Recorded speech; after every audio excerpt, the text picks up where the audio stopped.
the flower and light of the Denver Empire. The fifth Princess Marianne. Every person admired her bright smile, and listened to her every word. The most golden eyes in the empire. Sweet face and a warm personality. Child, who loved by everyone. She was completely different from the heroine of our story. Black hair and muddy green eyes. Despite this, she loved and protected her little sister. Everyone laughed at her, even though she was also a princess. And no matter how much she was compared to Princess Marianne, she loves her with all her soul. Or rather, she loved her. Until she was accused of poisoning her. One day she invited Princess Marianne to admire the spring flowers and have fine tea.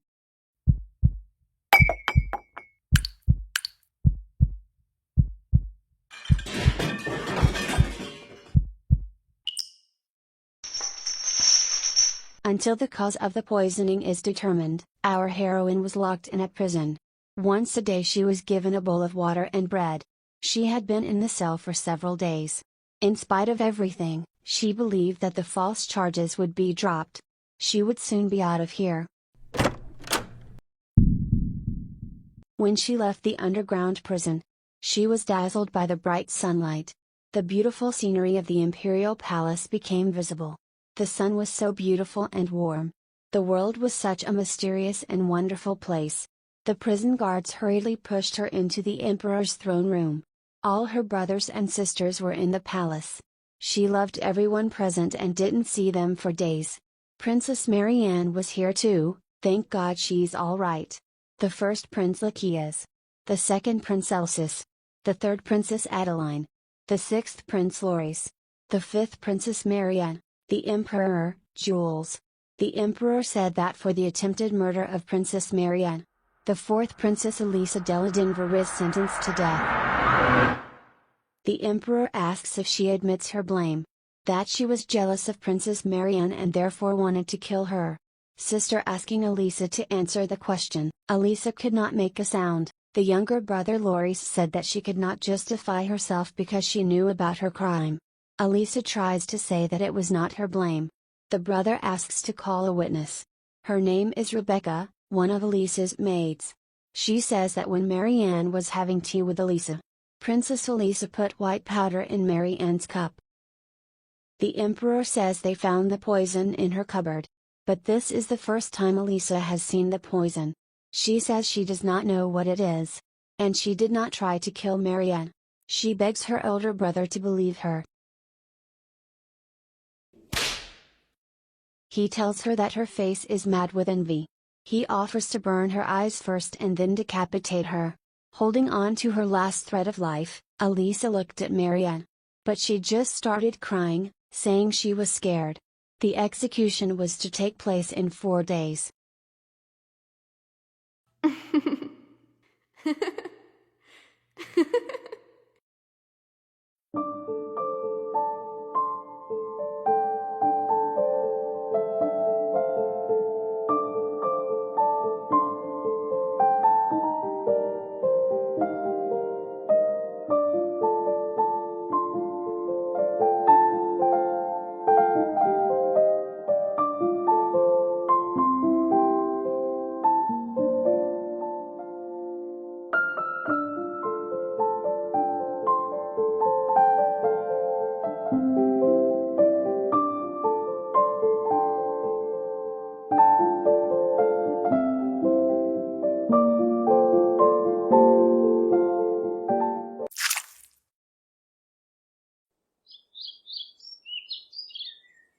The boy asked his mother when his baby sister would be born. She replied that it would be in a few months. But the little boy wanted to see her now. He was looking forward to her birth. He said everyone in the world already loved her.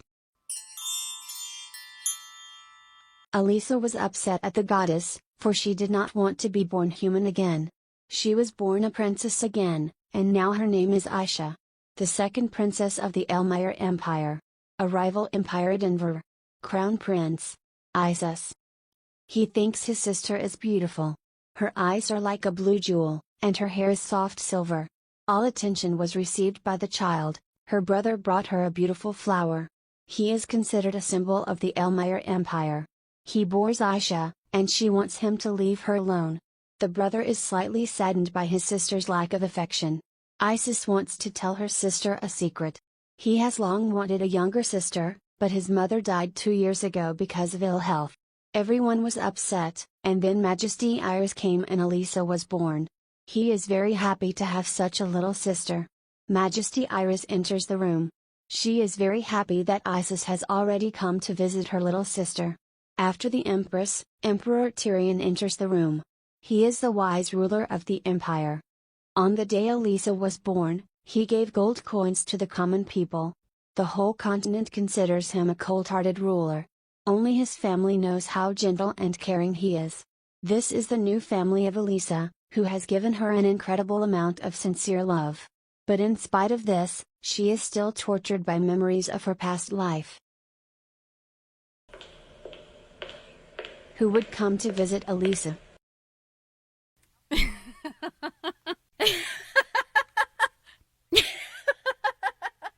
Marianne is very glad she could come here. She says that Elisa looks very miserable. Marianne recalls the day she was admitted to the palace. Even though she was the child of an ordinary maid, she was recognized for her golden eyes. Marianne thanks Elisa for her kind treatment, and offers to let her out. Elisa agrees. Marianne promises that this will not happen. For a few moments Marianne's eyes turn red.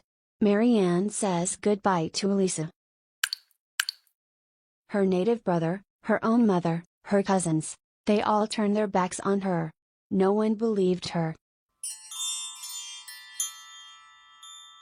My lovely little sister. Elisa cannot bear to hear these words. She cannot believe her brother's affectionate words. She wants no one else to pay attention to her, so that she can disappear unnoticed. Her brother says that he will always protect her, that everyone in this world loves her. The maid praises Aisha for her calmness. She is a true angel. Another maid wonders when the princess will speak. Aisha is already at the age when kids talk. She hasn't said a word to mom or dad yet. Because she is afraid. The spirits have come to support her. Her eyes can see spirits because she was born an elementalist. Aisha wants to talk, but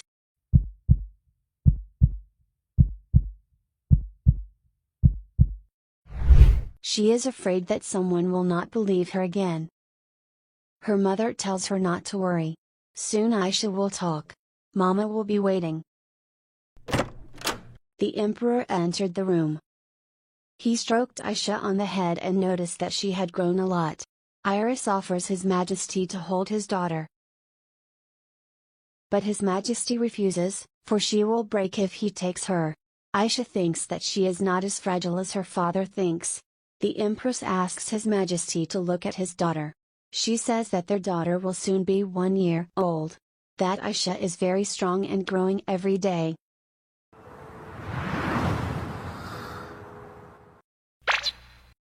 Emperor Tyrion says he wants to organize a banquet to celebrate his daughter's birthday. Empress Iris is worried about Aisha because she doesn't like crowds of people. She asks how long the banquet will last. 1 month. What? Her Majesty Isis worries about the cost of the banquet. Tyrion was probably just joking. But no. The Emperor says there's no expense to be spared for his daughter's grand feast. But Aisha thinks a month-long celebration is too exhausting. Perhaps her mother will persuade her father to change his mind.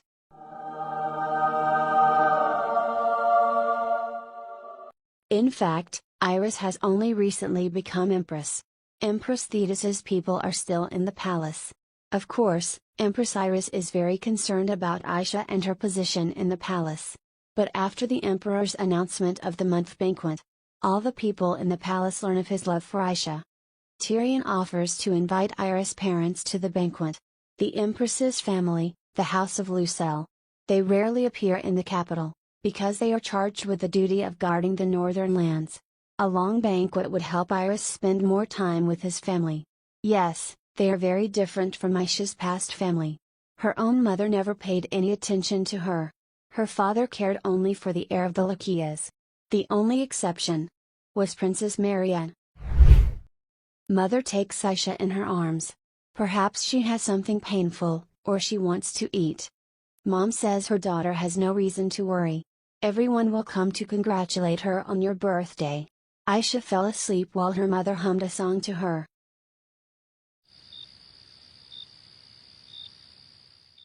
Aisha wakes up at night. It is already dark. Aisha doesn't like the dark. She invites the spirits.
In the morning, the maid wakes Aisha up. She says Aisha slept soundly, apparently having a good dream. Aisha thinks she saw the full moon. She had forgotten that the King of Spirits had visited her last night. Recently, Aisha has had a new activity. She is trying to take her first steps. Other things don't interest her yet. But she tries her best to learn to walk. With each step, she feels freer. She was born quite small, like her mother. Not having enough strength in her legs, Aisha finds this activity hard. But Empress Iris encourages her. Watching her new loving mother, Aisha involuntarily recalled her former mother, Empress of Denver. Had she ever been gentle with her? With difficulty, Aisha could recall a few moments. At official events, the Empress would sit little Alicia on her lap. Of course, she wanted to demonstrate family harmony. Even knowing this, little Elisa felt her mother's warmth. And she was happy. Aisha took only 3 steps, and her legs were already tired. But she will be able to walk a little more. She is almost there. The maids are wondering how Aisha is feeling. She almost sets a new record with 4 steps. The maids are amazed at Aisha's perseverance. She is not going to give up. After all, every step she takes, however small, bringing her closer to the embrace of the Empress Iris. A few days later, the parents of the Empress Iris arrive at the palace.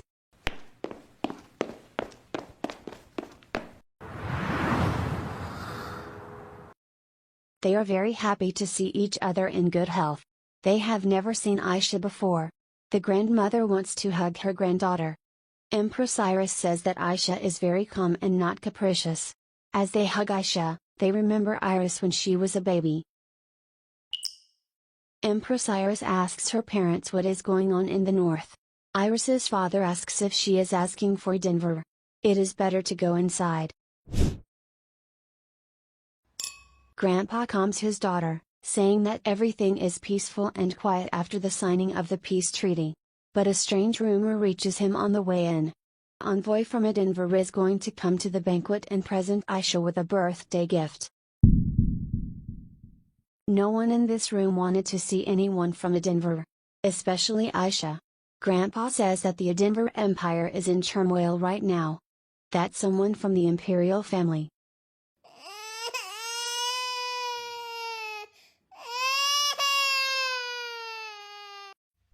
The grandma beats the grandpa for raising her voice in front of the child. Iris calms Aisha down and says she will scold Grandpa. He apologizes to Aisha, but he thinks it was because of Edinburgh. Apparently Aisha doesn't like Edinburgh people too. She hates everyone. Empress Iris asks if Aisha is still upset, and how to make her daughter feel better. Maybe give her some cookies. Aisha feels uncomfortable because she cried when she heard about Edinburgh. Emperor Tyrion and Prince Isis enter the room. Iris asks why they have come. Both say that they have come to see her with Aisha. Empress Iris asks them to sit down. Emperor Tyrion is glad that she and Aisha are doing well. Iris says that everything is thanks to His Majesty and Isis. Prince always takes care of Aisha. Isis says that as in Big Brother he will always protect his sister. Iris believes him completely.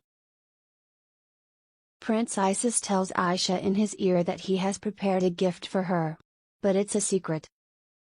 He is sure she will like it. Well, Aisha will have to wait.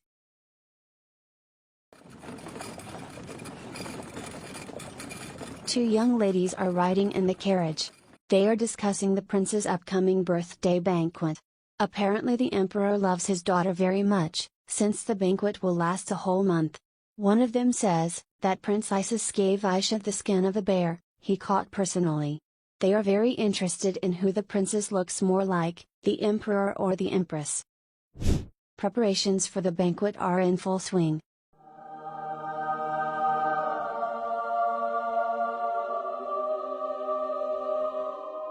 Empress Iris and Aisha are ready for the banquet.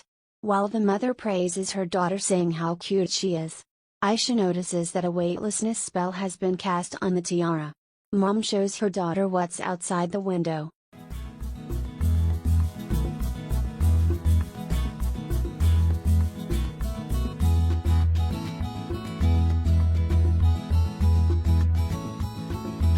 Mama says that all these people are here for you, because they love you. Happy first birthday, Aisha. Someone called for Aisha. It's Prince Isis. He praises Aisha saying that she is cute, adorable, and generally the best, congratulating her on her birthday. He asks Empress Iris to carry Aisha to the banquet hall. She doesn't mind, but he must not drop her. The time has come. Aisha is worried because there are so many people there. Her brother asks her to smile. She must be the happiest in the world. A smile will help get rid of nerves. He offers to smile with him.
Aisha does not understand why Isis does not give her to the emperor.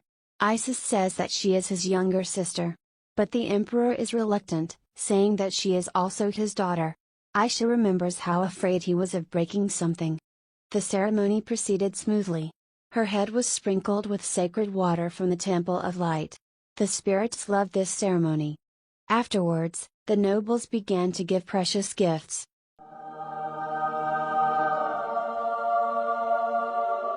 Next. Aisha was tired of so many people.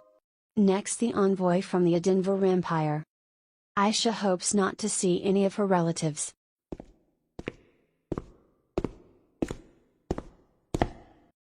Blue eyes. Maybe it's her big brother Lakia's. Arson. She remembered, the blue robe is a symbol of an Adinvara magician. The Elmire Empire is an empire of knights, while Adinvar is an empire of magicians. Arson is the first son of Duke, and he is the youngest person to receive the title of sage from Adinvar's Tower of Magicians. And most importantly, he's also her only childhood friend. Elisa was 14 when she died, and Arson was 17. 2 years have passed since her death, he must be 19 now. The parents are worried about Aisha. It's strange, why he was the one assigned to give her the gift. Aisha needs to calm down, no reason for her parents to worry. Arson hands Aisha a magical gemstone. Protection magic and water magic protect the wearer. Aisha glad that he's doing well. And last gift. From Crown Prince Isis to Elmire. Apparently this is the secret gift. Isis congratulates her little sister on her first birthday. Emperor Tyrion says, that Prince Isis wants to take his oath of knighthood, to Princess Aisha. Aisha gets shocked. The Knight's Oath. This is the eternal oath which exists in the Elmira Empire. A knight who has sworn to protect someone under this oath. Not only to put their creed and honor on the line, they are even willing to sacrifice their life. No, she hated, it's too much for her. People change. She can be betrayed at any time. So Isis promised that he would always protect her. She is his wish, miracle, blessing. And he going to become stronger, to protect her. Then they shall proceed with the oath ceremony. Honor, creed, and for power. He promised to give all honor, creed and power to protecting Aisha.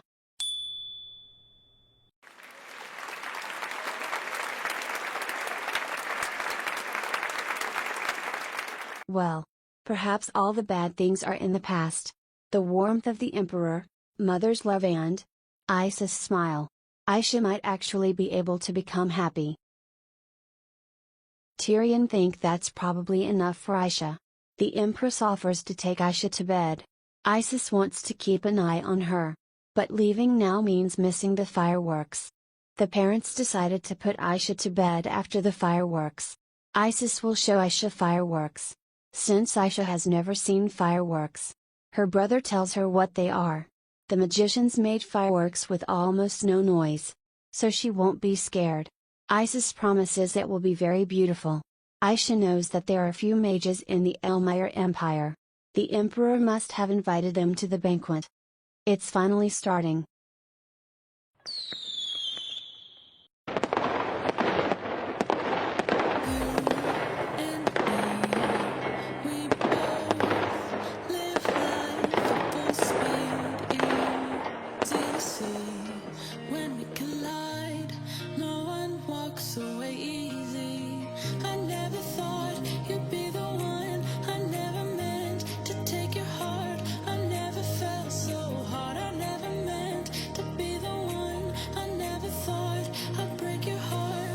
Isis.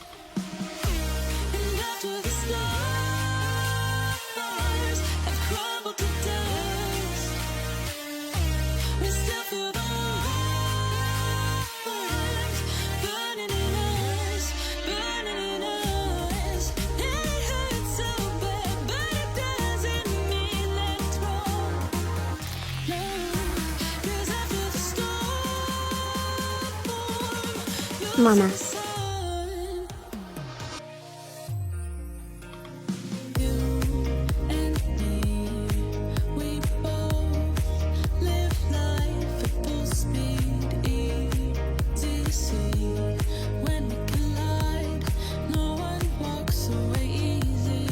Poppin'.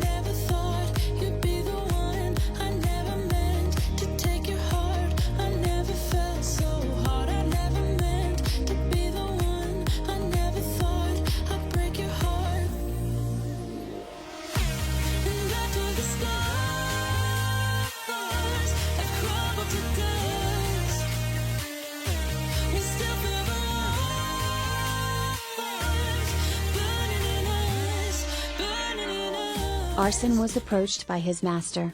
He said that their empire's family is such a mess. While this place is so peaceful. How shameful. Arsene is worried that someone might hear what he said. But master doesn't care.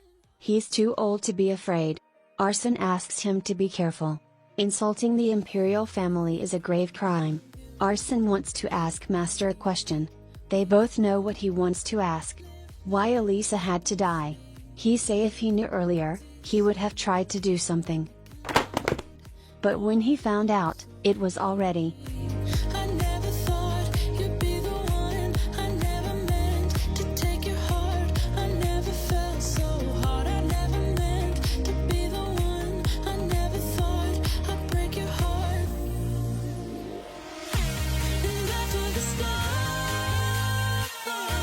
have crumbled to dust, we still feel the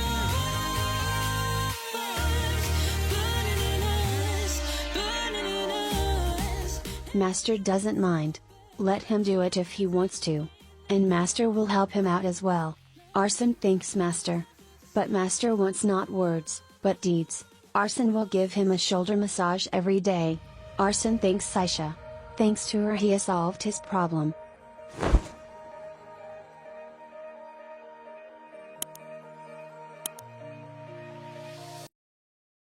Six years later.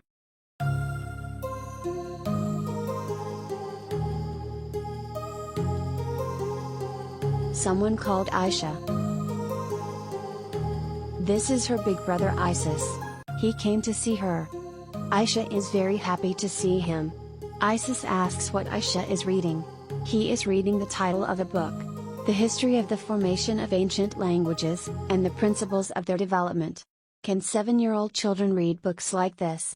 It's all because his sister is very smart. She is a real genius. Aisha is now 7 years old. But let's go back a few years. The maid is afraid that Princess Aisha will fall if she runs. Aisha decides to open her heart to a new family. She began to reveal herself when she was 3 years old. Aisha really wants to read a book. So she started to learn letters. Or rather she pretended to learn. The reaction of the family was explosive. Isis asks Lady Iris to watch. Aisha is a real genius. She was able to write his name. In addition, she wrote Mom and Papa. Later, Aisha learned Elmirian. She began to read stories and learn ancient languages.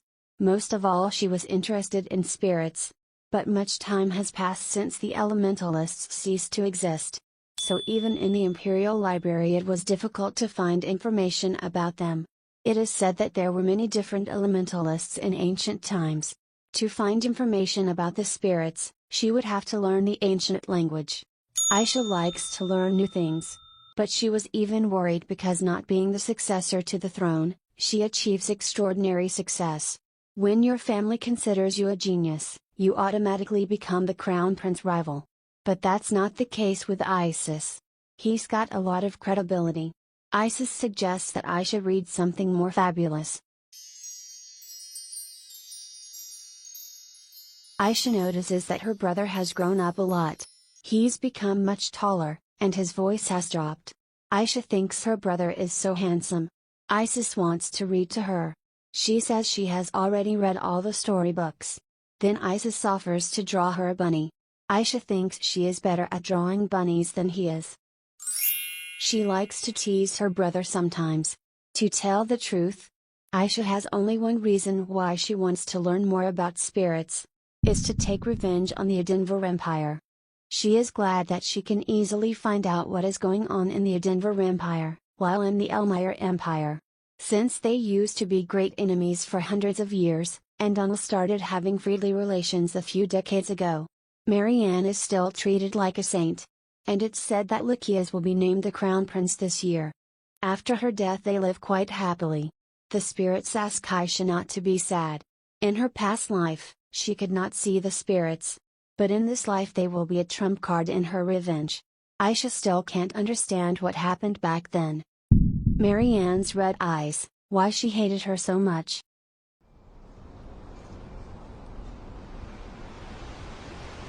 Isis says that sometimes he feels like she is more of an adult than he is.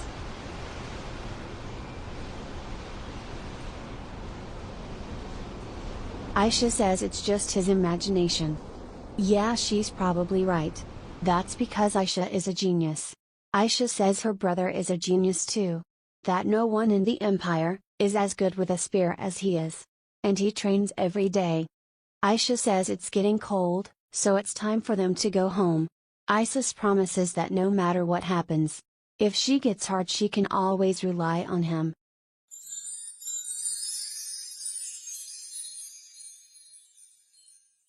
Aisha doesn't understand what's going on. The nanny notices her. Aisha asks what is going on. Nanny says that Her Majesty came to visit her. And she's waiting for her now. Elmire holds a big event for each season. The events are the Spring Festival, the Summer Solstice, the Fall Hunting Tournament and Winter's New Year's celebration. And for a week before and after each event, people give thanks to God. These are the biggest feasts, so the entire palace is fully occupied with preparations. Aisha is sure her mother doesn't have a minute to spare right now. It's almost the Spring Festival. She could have warned her beforehand. Maybe something important had happened. Aisha says she missed her very much. She's doing well. Iris says it was hard not seeing her daughter for 4 days. Aisha asks how the preparations for the Spring Festival are going. Iris says it's the same as always. People are even a little bored with the festival. She wants to think of something new, but she has no ideas. Mom asks if Aisha remembers Mr. Elman, the scholar who came to visit recently. Of course Aisha remembers him. Maybe he was unhappy with her ability to learn. Perhaps she should have answered more convincingly. The professor told Iris that Aisha have great abilities. He even said that she was a generational genius. Aisha thinks she should have answered even worse. Mom asks Aisha what she plans to do in the future. Iris of course knew that Aisha had an excellent memory. But after Mr. Elman's words she wondered what they could do for her. If Aisha wants to do something, all she has to do is say so. Iris realized she was rushing her daughter too fast with her answer. Aisha can take her time to think it over. How does she feel about making friends with her peers at Spring Festival? Maybe new friends will help her decide what she wants to do. Aisha jokes that her father and brother won't let her leave the palace. In any case, she will do that. They continued to talk until the sun began to set.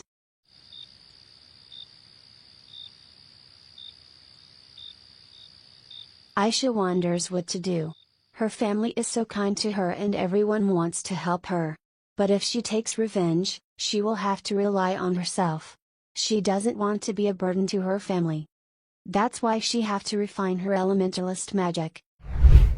Aisha tries to read the contents of ancient books.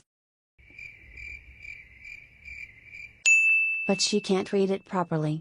Yesterday she finished learning the elementary level of the ancient language. Despite the difficulty, she can already understand the general meaning.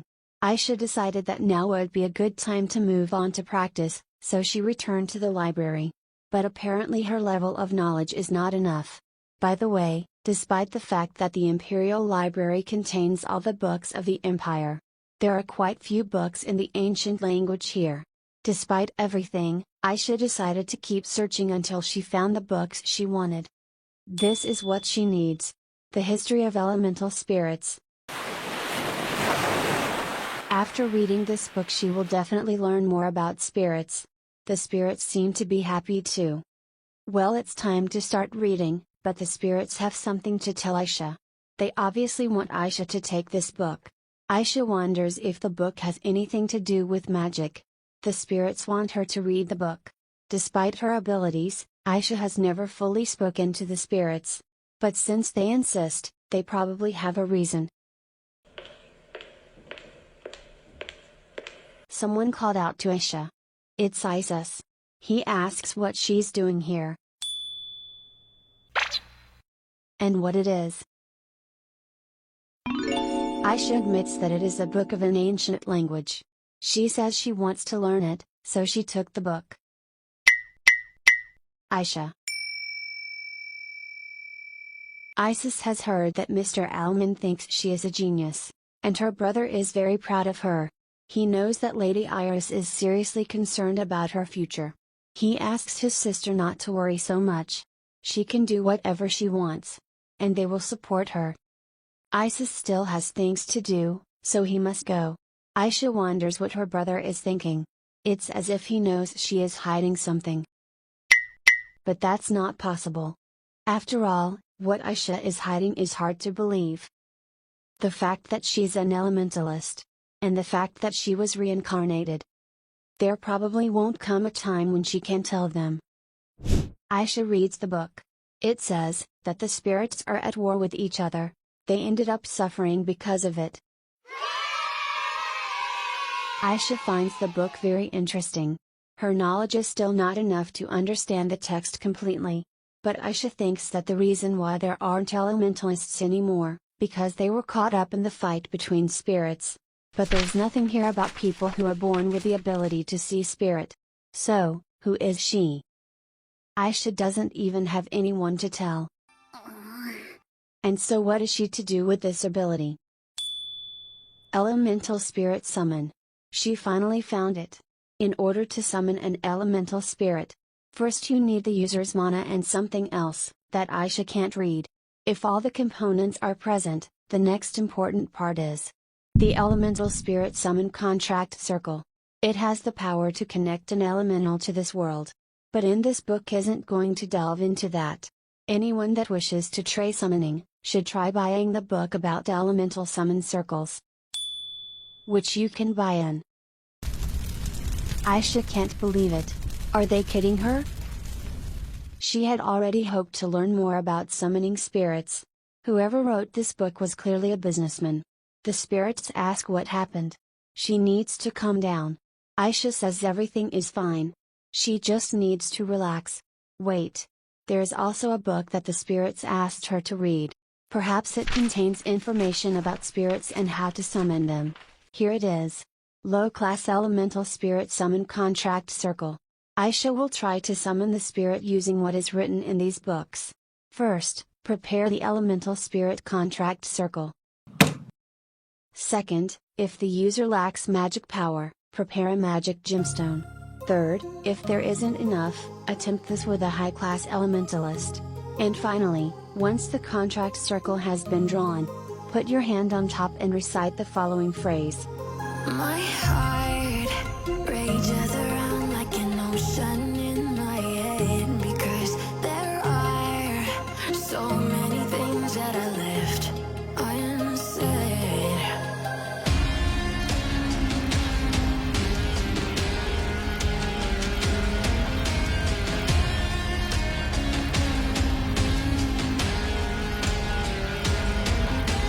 I can almost feel you walking in the distance, but I know that is not reality.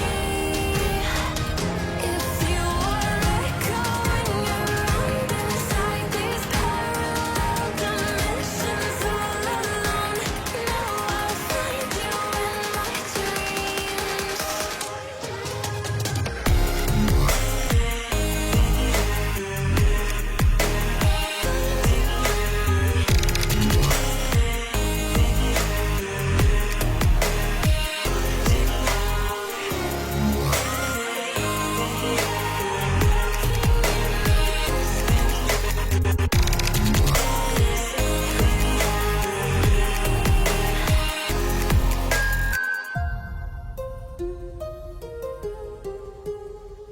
The spirit says her name is Lu. She is a low-class spirit of light. Aisha is surprised that Lu's form has changed. Lu says that the elemental spirits get a physical body after the contract is signed. So, this is the spirit that has been with Aisha since birth. Aisha didn't expect it to be so easy to make a contract with a spirit. Lu says it's usually not that easy. She was able to summon it because its affinity is better than others. Lu is very happy that Aisha was able to summon her. Aisha wonders why she and Lu couldn't communicate the same way before. Lu says that until the lower spirits are summoned, they are part of nature. But after Aisha summoned her, she found herself. Now they can communicate together for a long time. Lu wants to introduce herself. Her name is Lu. She is a low-class elemental spirit of light. Aisha may call her Lu. Aisha is happy to meet her. Her name is Aisha Elmire, but she thinks Lu already knows that. Lu says that she has been watching her since she was born. She thinks Aisha is very cute, kind, and also very popular. Even the elemental spirit king. Aisha doesn't understand what she means by popular, and who the elemental spirit king is. Lu doesn't even know how to say it. It's because she is the only person in the entire world who can see elemental spirits without forming a contract. Aisha is in shock. It can't be true, but Lu says it is. Aisha hasn't even considered how unique her abilities are. Aisha wants Lu to tell her the names of the other higher spirits, and what she should do to summon them. So, first, the method of summoning all spirits is the same. If she has a summon circle and enough magic power and affinity, she can summon any elemental spirit. Unless of course, the spirit refuses. Lu says that affinity is a vessel that holds magic power. Magic power is the water that gathers in that vessel. The bigger the bowl, the more water it can hold. But Aisha is still too young. Compared to her affinity, she lacks a great amount of magic power. So Aisha was able to summon a spirit of light with whom she has a close relationship. Lu hopes that Aisha understands everything, so that cookies. Lu really wants to eat those cookies. It seems now Aisha understands what was written in that book. Aisha asks Lu how to increase her magical power. Lu says that after Aisha summons a spirit, her magical power and affinity will grow on their own. Lu wants to tell Aisha more about elemental spirits of light. The mid-class name is Limi, the high-class name is Ludian, the supreme class name is Lonian. Finally, the elemental spirit king, the name of Luminos. Aisha says that Luminos is the name of the god of light, the primary god worshipped in Elmire. Luminos is the god who brings victory and honor. But his primary purpose is to illuminate all creation. Without light there can be no life. Aisha knows the purpose of the spring festival is to worship and pray to the god of light. Lu completely forgot that it is now called that. She says he is their great and glorious king. To make things easier for Aisha, Lu tells the story. A long time ago, when the world was chaos, the god of creation made day and night. That is when the elemental spirit kings were born. After that, the names of the kings changed. Once Luminos was called ruler of day, in another period he was the enemy of night. Lu also says that not all gods are spirits. But since both spirits and gods exist in this world, people sometimes confuse them. Aisha is surprised that the one everyone thinks is a god is actually a spirit. Aisha seems to have understood something very important. Aisha thanks Lu.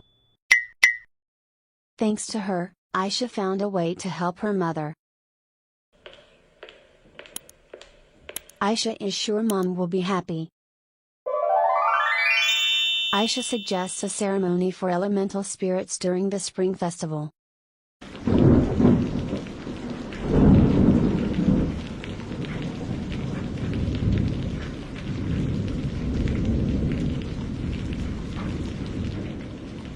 It has been raining for days.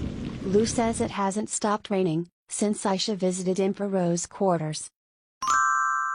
After Aisha summoned Lu, and learned about the Spirit King, she has been busy making plans for the Spring Festival every day. Her mother really liked her idea. And Dad patted Aisha on the head, saying what an incredible job she had done. Lu is also looking forward to the upcoming festival. This year's festival will be in honor of spirits. Aisha wants people to know more about elemental spirits. Aisha asks Lu what kind of person the Spirit King Luminos is. Lu says he is very strong, very beautiful and very cool. Even though he looks like a male human. Of all the kings, he is the most handsome. Platinum hair and golden eyes as if formed of light. Lu says it's impossible to forget someone like him.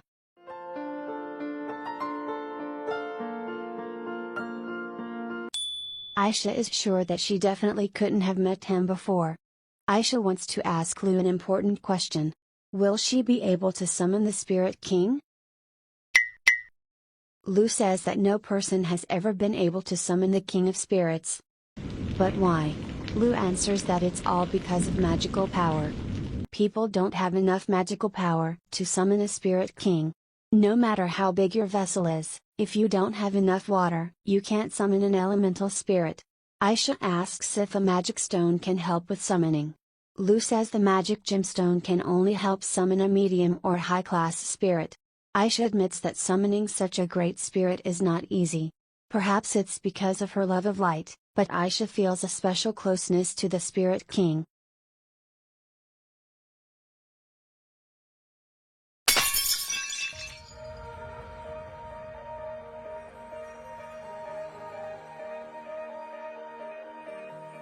Aisha wonders what her brother Isis is doing right now. Someone overhears Aisha wondering where Prince Isis is. It was her nanny. She came to ask if the princess would like more tea. Aisha asks if she knows where her brother Isis is. This is the first time they have not seen each other for so long. Nanny says that Prince Isis is completely focused on swordsmanship. Because of this, he caught a cold while practicing in the rain. Aisha is worried about her brother and asks the nanny how he is feeling now. The nanny had completely forgotten that it was a secret. Aisha doesn't understand how the nanny could have hidden it from her. Nanny explains that this is an order from Prince Isis. He doesn't want her to visit him and catch a cold either. Aisha says that her brother always visited her when she was sick. Why did he ask her not to visit him? He also kept it a secret. She doesn't like it when her big brother hides things from her. No matter what difficulties Aisha had, her brother always helped her. Aisha decided she would write him a letter. She had never written a letter to her brother before. She will put all her feelings for him into the letter. My heart rages around like an ocean in my head, because there are so many things that I left unsaid.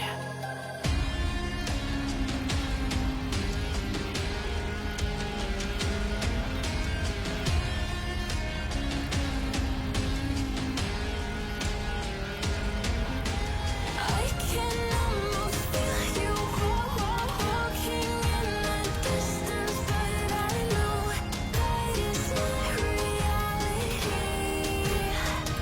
If you are echoing around inside these parallel dimensions all alone, know I'll find you in my dreams.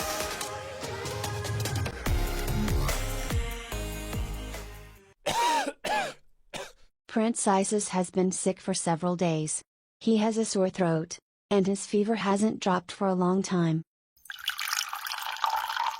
The prince says he needs to stop practicing fencing in the rain. The boy beside him does not understand why it was necessary at all. Isis says he wants to be able to fight with a sword in any situation. The boy says the prince looks unwell, and he shouldn't throw a tantrum over him. Isis asks why of all the knightly order, he is the one who came to him. The boy's name is Vian. Lord Vian Veltmore. Vian says that only he can deal with His Highness when he is in a bad mood. It was an idiotic thing to train in the pouring rain. But the prince says it was necessary. He must become stronger than everyone else. Vian still insists that he no longer train in the rain. Isis asks him to stop nagging him, as if he were his older brother. The servant says that someone has come to His Highness. Isis reminds him that he has asked him to refuse all visitors while he is sick. The servant says it is a maid from Princess Aisha. The servant asks if he should refuse her. Isis tells her to wait a second. The maid says her name is Rina, and she has come to deliver a letter from Princess Aisha.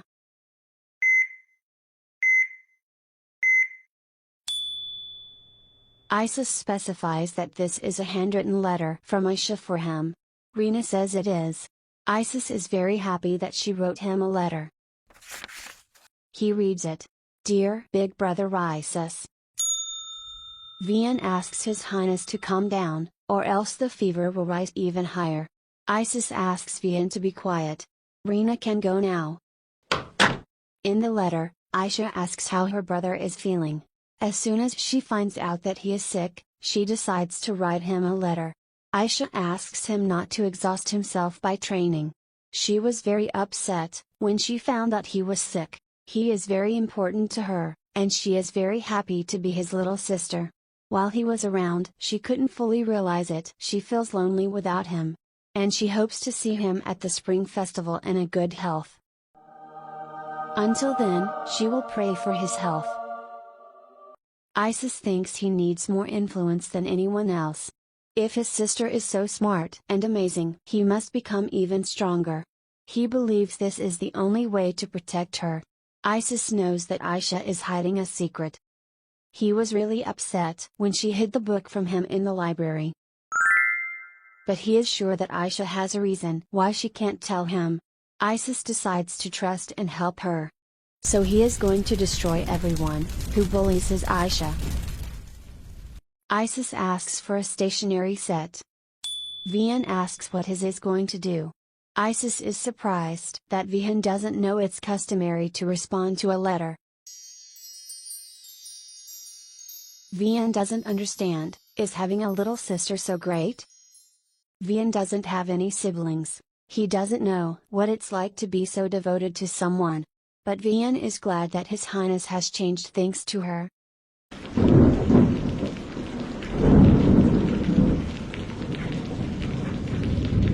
He was like a wild beast after Empress Thetis passed away.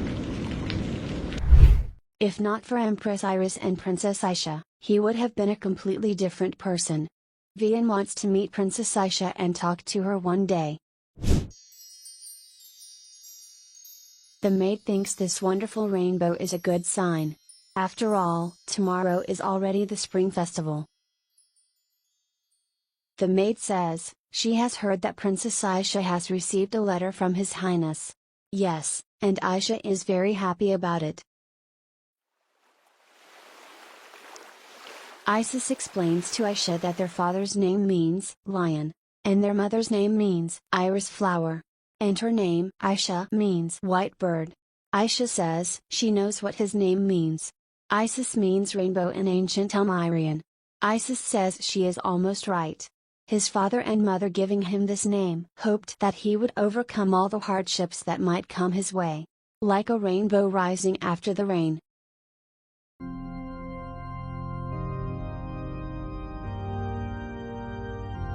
The first day of the Spring Festival. After the offering of the prayer luminos, the god of light, various rituals are held. Right now a priest performs a ritual to heal the ill. A girl from upstairs thinks what is happening is amazing. Aisha wants to ask Lu something. Despite the fact that her mana and affinity barely increase, Aisha is very happy that she can talk to Lu without needing her to be in her summoned state. Aisha asks if Luminos is in fact the king of spirits, how the priests use divinity. Lu says that they don't actually use divinity. The point is that elemental spirits of light have the innate power to heal people. In exchange for their faith, Lord Luminos gives the priests some of his power. Aisha believes that in this case Lord Luminos can be considered a god. Aisha realizes something. Does she have the power to heal too? Lu is sure she can heal. Aisha is shocked, and how much she can do. Lu thinks she can heal like that priest. And when she can summon an elemental spirit of a higher class, her abilities will become stronger. Aisha is unsure of her abilities. After all, priests serve in the temple most of their lives. Lu promises that she will succeed. After all, she is an elementalist. Affinity is a very important thing to use elemental power.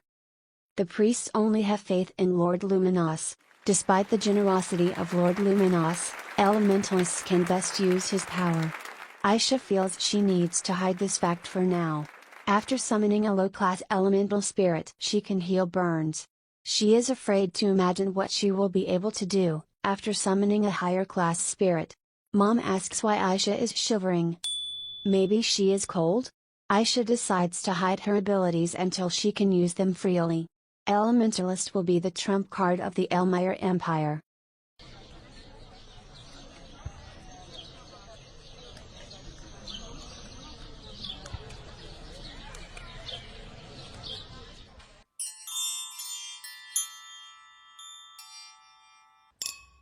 So, that's what her mother meant when she suggested finding friends her own age. She's of course grateful for her concern, but although today was the first time Aisha had seen her brother since he caught a cold. Because of the morning ceremony, she couldn't even talk to him. And now he is so busy that she cannot distract him. She can't believe she has to sneak a peek at her own brother. Anyway, Aisha is glad that he looks healthy. Aisha seems to know this boy with the red hair. It must be Lord Vian. She has heard that he is an excellent swordsman and has a talent for magic. He is the heir to a duke, with an attractive exterior and is also talented at many things.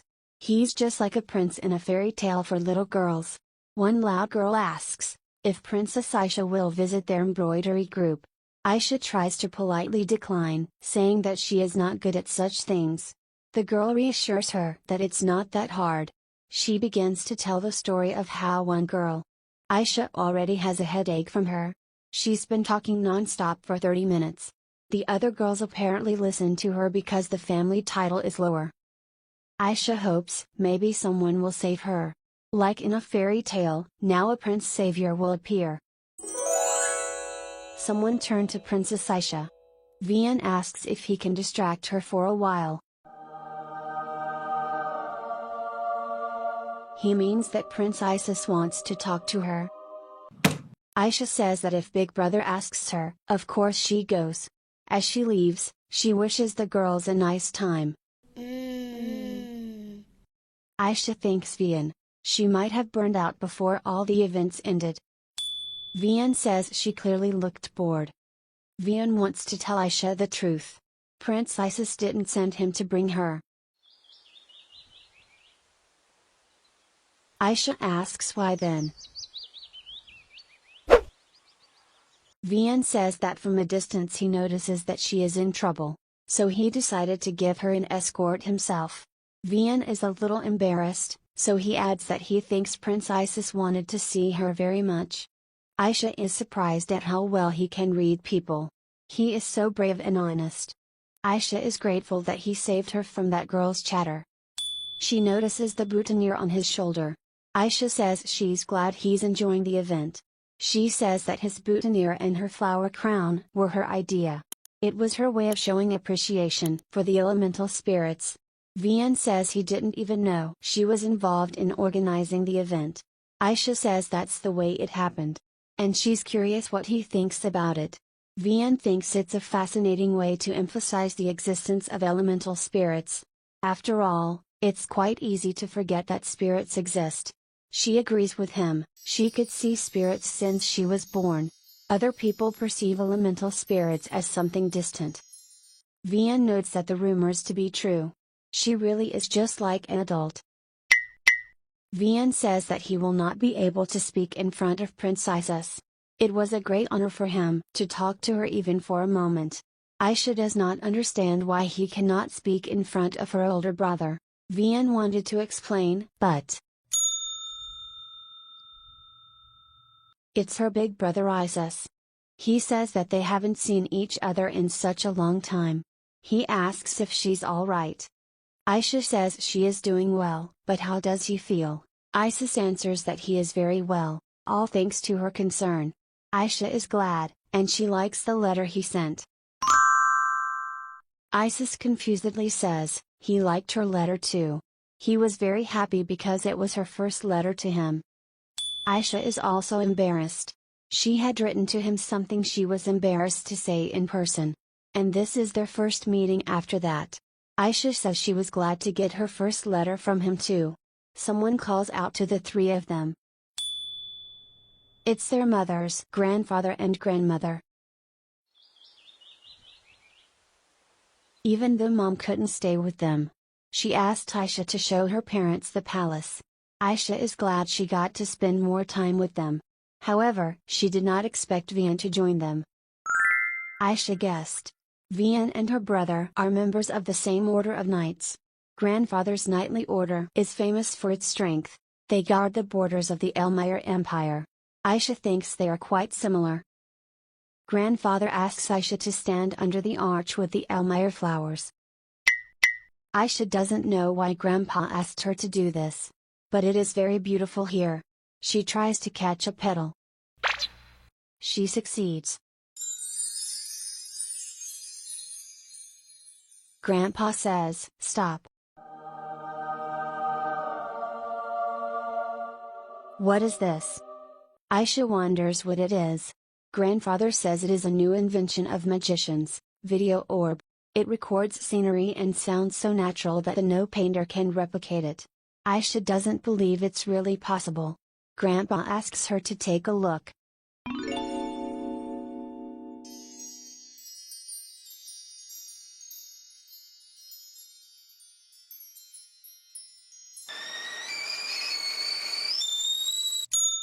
Aisha is all blushing with embarrassment. Does she really move and smile like this?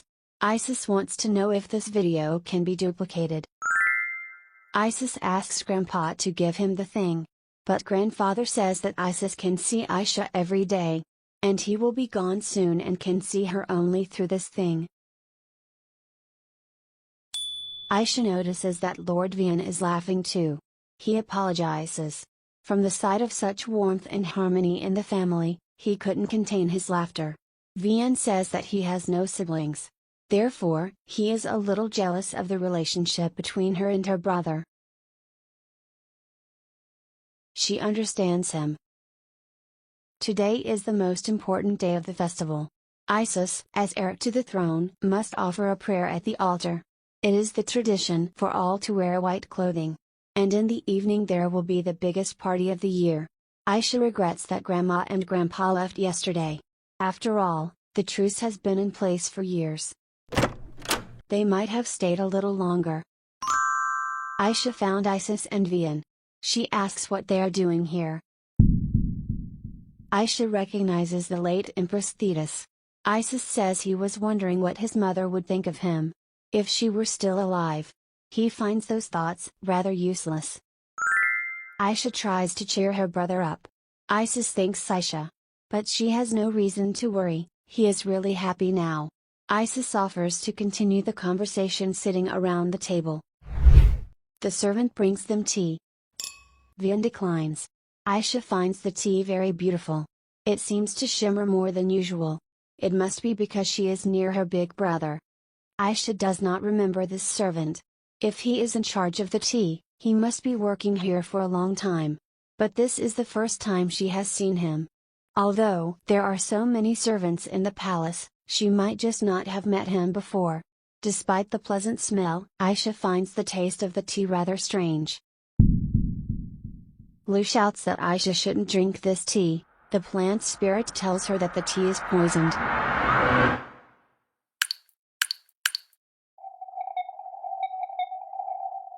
Aisha finds Big Brother's face very pale. Is it possible that his tea was poisoned too? She asks her brother not to drink the tea anymore. Vian shouts to call the doctor and the priest. A poisoning has occurred. Aisha feels weird, as if everything inside is on fire.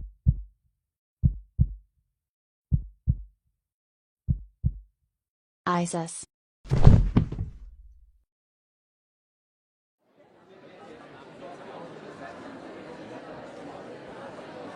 One of the noble women says that, thanks to Lord Vian, the servant who poisoned the tea was caught.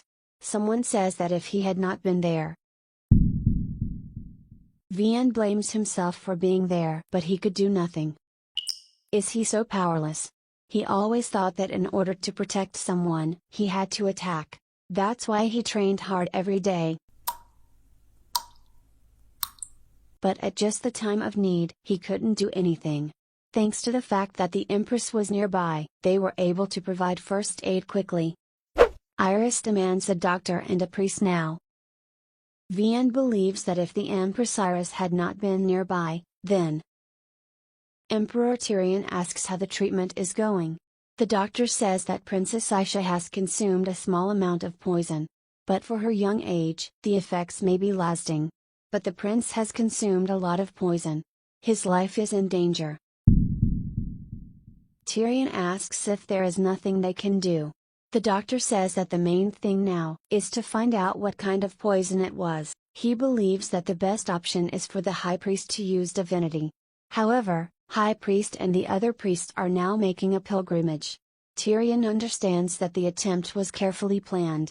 The pilgrimage is performed every year. No one thought that such a thing could happen. It will take at least 4 days to bring the priests back. Can Isis and Aisha last so long?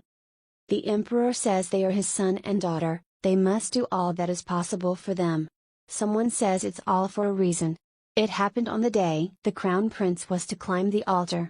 It's probably a terrible and ominous sign. People are picking up on the idea. Perhaps, it is a sign that he has no right to be the heir. A young man asks the man to be careful with such talk. Tyrion wants to know what exactly he wants to say. It sounds like he thinks his son is unlucky. The man says that he only thought it was a bad omen. Tyrion says he has no intention of spilling blood on the holy day. However, if he ever again defames the imperial family before him, Tyrion will cut out his tongue and feed it to the crows. The man apologizes profusely.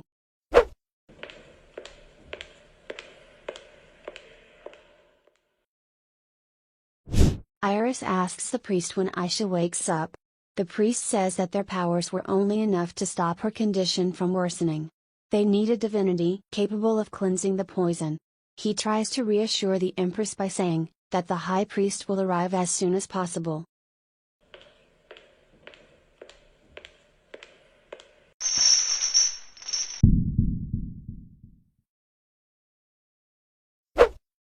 This place. An underground prison. Elisa's throat feels like it's on fire. She needs something to drink. Stagnant water. She wants to drink it at least.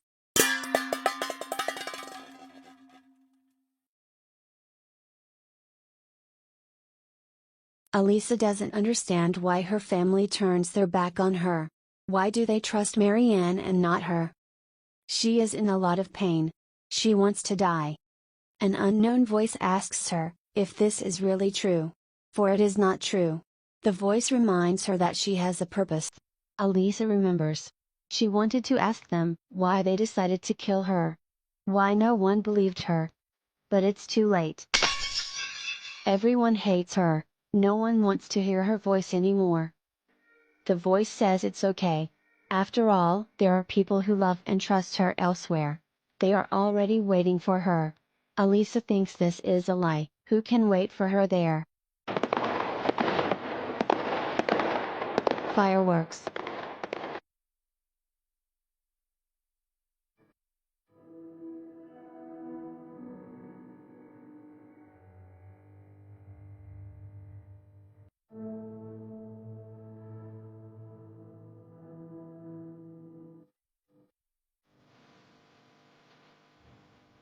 It is the truth. After all, she is not Elisa. She is Aisha. The only princess of the Elmire Empire. She has to go back. She does not belong here. Aisha tries to run to the light. But no matter how much she runs, the light does not get any closer. So, what does she do now? She's not going to give up. Maybe if she thinks about the light, she'll find a way out. The light is warm, it's like it's hugging her like family. Maybe family is the light. Not only that, Aisha feels the light inside her. the people who cherished her. She received the light from them. They shine inside her. Because of them, she has learned how to rise up and move forward. Now she is Aisha. Alisa wouldn't have been able to do it. But Aisha can. She calls Lu.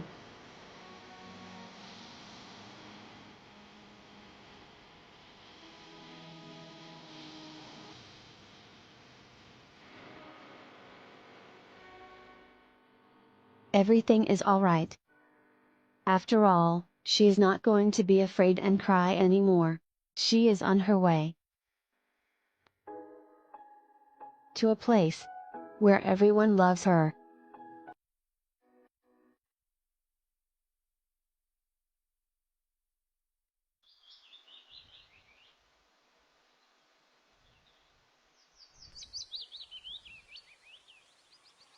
Mother?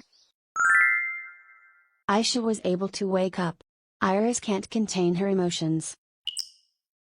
She hugs Aisha a little harder than necessary. Aisha missed her so much. The priest says that even though Aisha is awake, she still needs treatment and rest. Iris promises her daughter that she will recover, after taking medicine and a good rest. Aisha asks mother how her big brother Isis feels. The priest says that Prince Isis has consumed a lot of poison. He is now in a critical condition. The prince needs help from the high priest, but he is absent on the pilgrimage. He is already in a hurry to return, but at the earliest when he arrives tomorrow evening. Aisha only took a small sip, but how bad she felt. Besides, the spirits of light helped her wake up so quickly. She has no time at all. Iris and the priest ask Aisha to continue to rest. The priest gives Aisha a medicine that should help her restore her vitality. Aisha tells mother that she must see Isis now.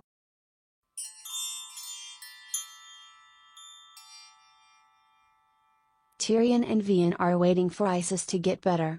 Tyrion hears voices outside the door. Who it could be?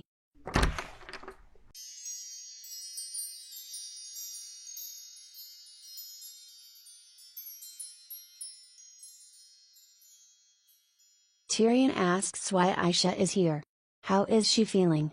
Iris admits that she couldn't stop her. She said she must see Isis in person. Aisha realizes that the priests have exhausted almost all of their powers. But her brother's condition is still so bad. Where is the high priest now? If her big brother never opens his eyes again, then Aisha cannot allow that to happen. When she was scared, her brother always helped and protected her. He trained to become stronger and protect her. So now it was her turn to save him. Aisha calls Lu. Lu says she was afraid the master would never wake up again. She promises to protect Aisha so she won't be in danger again. Aisha thanks Lu. But she needs to learn something from Lu. Is she able to summon a mid-class elemental spirit right now? Lu says she can't. Lu is very worried about her master, saying that it is dangerous. Aisha just woke up and now she's low on mana. Aisha thinks of something. If she uses magic gemstone, then she can do it? Lu thinks that it might work, but she still fears for the master. Aisha says Lu that she decided to make a contract with the mid-class spirit. If there is even a tiny chance, she will take it. Aisha believes that the healing ability of the low-class spirit is the same as that of a normal priest. So she must make a contract with at least a mid-class elemental spirit in order to heal her brother. Until now Aisha has been hiding the fact that she is an elementalist. She can do it. Aisha asks Lu if this magic gemstone will be enough. This gemstone was given to her by Arson, for her birthday. Since then, she always wore it. Lu studies the stone carefully. She says that all the mana in gemstone is exhausted. Lu believes that Aisha was able to wake up so soon, because of the protection of this gemstone. She will not be able to use the empty magic gem. The others in the room don't understand who Aisha is talking to. Mom suggests that Aisha go to her room. Aisha really needs another magic stone right now. Aisha asks if Vian can borrow his magic gem. Everyone is shocked at what Aisha is doing right now. After all, she hasn't told anyone what she's going to do. Vian doesn't understand what she's doing with the ancient book and the magic gem. Vian was shocked by her request. It turns out she knows that he is a magic swordsman. He thinks that the princess needs to rest. Would she be okay with moving around so much?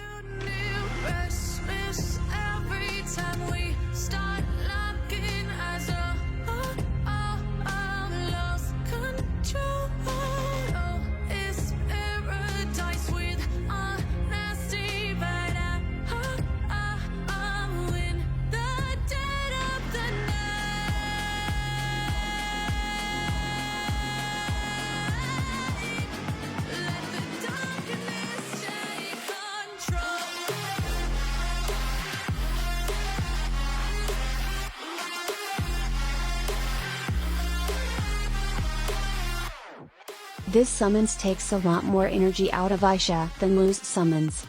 Despite the pain, she has to be able to hold on just a little longer.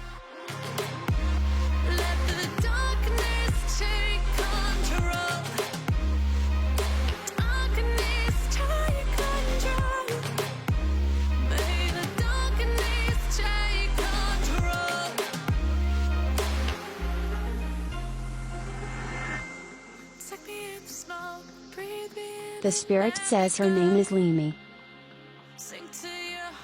She is a mid-class elemental spirit of light. Aisha says her name and asks Limi to make a contract with her.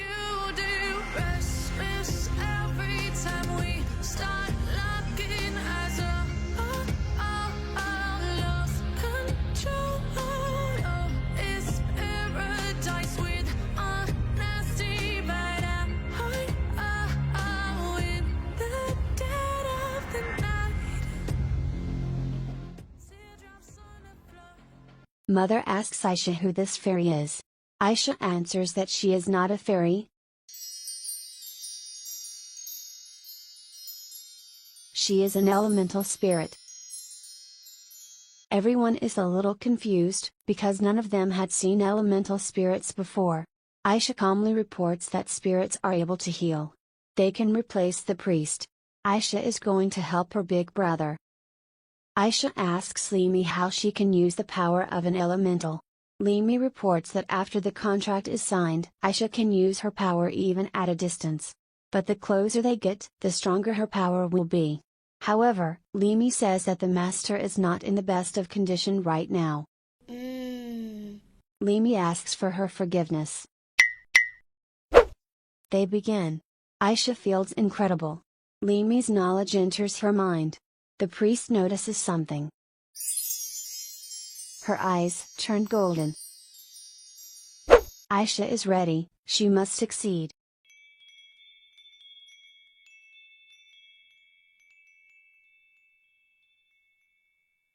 It takes more energy to heal than she thought. If she continues, she should be able to heal her brother. But she has almost no energy left. Not even Limi's power is enough.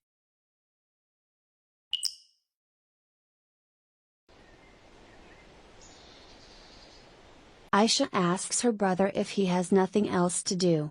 Isis says she doesn't know what she means. Aisha knows he's busy, then why does he always come to play with her? He answers that he comes to play with her, because he likes her. Aisha doesn't want her brother to die. She asks him to open his eyes. She so wants to see his smile again. At least one more time, to see his smile.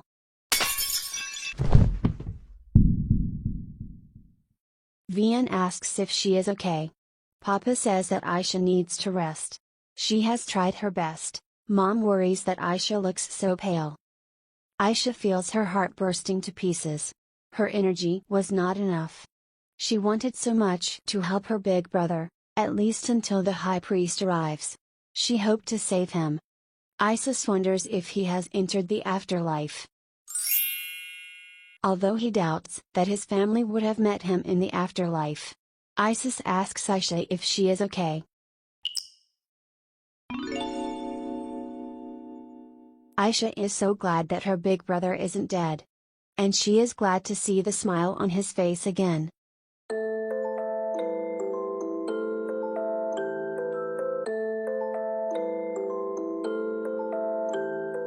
Aisha tells her brother how she used the power of elemental spirits to save him. Finally, Isis learns her secret about that book. Aisha has already forgotten how she hid the book from him. The priest says that even several priests working together were unable to awaken the prince. But the princess has such a powerful ability to heal, so he assumes that the princess is a holy maiden. Aisha says it is not. She is an elementalist. Aisha calls Lu. Lu introduces herself as a low-class elemental spirit of light. The parents are impressed. Father says he didn't know Aisha had the power to summon spirits. If she is an elementalist, her father promises to do everything he can to make her an excellent elementalist. Aisha thanks her father. Aisha is now at peace. She thought they would be upset when they found out. The priest still won't calm down. He thinks that the prince's power is the same as the priest's. Aisha explains that Luminos, the god of light, is also the king of the elemental spirits. The spirits tell her that Lord Luminos controls all light in the world. How priests devoted to Lord Luminos can use his power. In the same way, she can summon elemental spirits of light. Aisha considers this explanation sufficient. She will not say that Lord Luminos is only the king of spirits. The priest concludes that they share the same power. They have to give her the title Holy Maiden or similar status. Well, since she has no other option, Aisha agrees, but even if she is awarded a title like that because of her power, she doesn't want to live her life as a religious woman. She wants to stay in the palace, close to her family. Vian tells the emperor that since the princess and prince are fine, he is going to leave. Tyrion asks him to keep what he has seen a secret. Vian promises not to tell anyone about it. Isis turns to his father. Isis believes that this is not the end. He asks his father to find the man who hurt him and Aisha and make him pay the price. Aisha has never seen her brother so angry before. Tyrion promises him that he will find the mastermind. To make sure something like this never happens again, he will cut off his tongue and tear off all his limbs. Then he will find and execute all of his family members and close friends. They will be hung on the gates of the castle, and they will become food for the crows. Tyrion asks the children not to worry about this and to concentrate on healing. Isis suggests also poison their loved ones and make them watch. He thinks that would be fair. Aisha doesn't know whether to laugh or cry. Tyrion promises to do whatever the son wants. Aisha tells Nanny that she understands why she has to eat in bed, again. But why she spoon feeds her. The nanny is offended that the princess does not understand the importance of rest. In addition, the emperor himself ordered her to be fed in bed. Princess was so weak that she even vomited blood. The nanny wants to take care of Aisha. Under strict orders from her parents, Aisha was in bed all 3 weeks. Although, after the high priest showered her with divinity, she feels much better. She also has to drink a disgusting smelling bitter medicine after meals. After she drinks it, her hatred for the people who poisoned her grows. As her father promised, the man responsible for their poisoning has been caught. It turned out to be a count of the northern regions. During the interrogation he confessed. He had planned the poisoning because he didn't want Isis to be the successor. He seemed mad, all the while shouting that God would not recognize him as the successor. At least that's what Aisha had heard. At the end his family, close friends and relatives were executed. Her father declared that it was a light punishment for trying to kill members of the imperial family. However, something bothers Aisha. Did the Count really want to kill her big brother just because he disliked him? That's not enough. And then why did he poison her as well? It would have made more sense if he had tried to kill all the members of the Elmire family. Besides, Aisha knows this poison. This is the poison Marianne used to poison herself. How did it get to the Count? Aisha wants to know why he used this poison. Why this one? Aisha asks what happened. The nanny worries why the princess is holding on to her chest. Why was she sighing so restlessly? Was her chest or her heart hurting? She calls the doctor right now. Aisha screams that she is fine.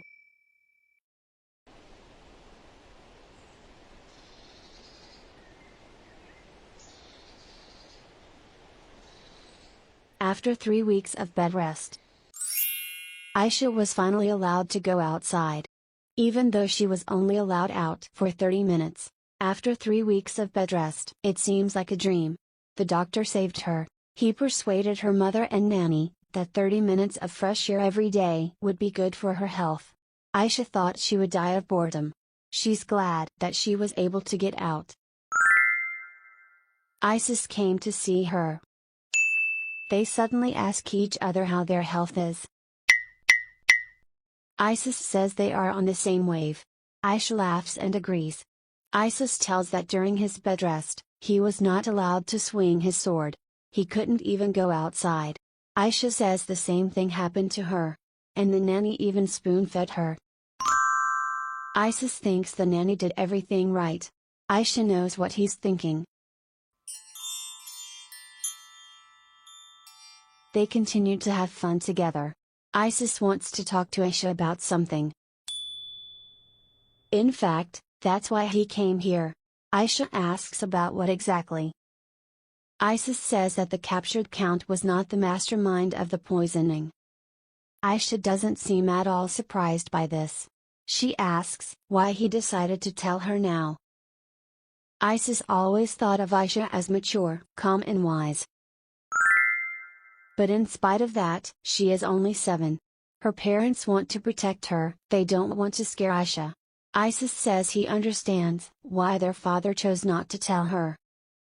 Aisha concludes that her brother wants to tell her the truth, who the mastermind really is. Isis disagrees with father's opinion. He thinks she has a right to know. Knowing what your enemy is gives you the opportunity to prepare. Isis asks if Aisha wants to know. If she doesn't want to know, they'll just forget about this conversation. Isis says she can do it. After all, she's only 7. He promises to get stronger, so she doesn't need to know anything. He and the family want to protect her. Isis reminds her that she is still a kid. Aisha wants to know. Even though she is just a kid, she can protect him. She also has power. After all, she is the one who could heal him. Aisha promises that if he tells her, she will do everything she can to become stronger too. Aisha is proud of herself for being able to say this. She is so happy that she has the power of elemental spirits. But still, Big Brother is right. Despite memories from her past life, she is still a 7-year-old child. Isis asks if she is sure she won't regret it. Aisha is sure. Isis says that the Count didn't want to confess until the end. He claimed to be the mastermind. And the reason was that, the Count didn't want Isis to be heir to the throne. But their father realized that was not enough reason. After he dug deeper, it turned out that the mastermind was the Denver imperial family. Aisha can't believe it. Isis says it is. They don't know exactly who planned it, but they do have a potential suspect. Now the Denver Empire is in turmoil. The reason is Lakias, who recently became crown prince of their empire. It is because of his serious flaw that the nobles are divided. Aisha doesn't understand what flaw her brother is talking about. Isis says it is because of his younger sister Elisa. She was stripped of her status after she tried to kill another member of the imperial family. Isis asks how Aisha is feeling. He shouts that she needs a doctor. Aisha asks her brother how this all relates to their poisoning. Isis doesn't know what she's talking about. In her condition she need. Aisha screams for him to tell her why they tried to kill them. Isis says they don't know exactly. But he has a theory. So the crown prince wanted to shift people's focus elsewhere. He wanted to create turmoil in the Elmire Empire. They know for a fact that the count was a spy for the Edinburgh Empire. Executing the orders of the Edinburgh family, he tried to kill the heir to the Elmire Empire. Isis explains that Aisha was caught in the crossfire. Isis apologizes to Aisha. Aisha feels nauseous. They killed her in a previous life. And they are trying to kill her in this life, and not just her, they want to kill her family. Isis thinks he shouldn't have told her anything. They should be back from their walk by now. Isis will escort Aisha to the palace. Aisha turns to Rina.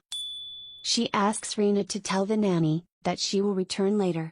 She has something to discuss with her brother. It is important, very important.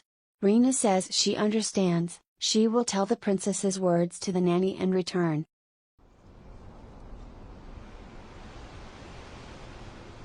Aisha wants to tell her brother something. It's something that he should know about her. Isis asks what it is she wants to tell him, that makes her so. Aisha explains that she had memories since she was born. Isis asks what she is talking about. Aisha says she remembers things from before she was born here. She was once the fourth princess of the Edinburgh Empire. Her name was Elisa del Edinburgh. Her 14-year-old girl was accused of poisoning a member of the imperial family.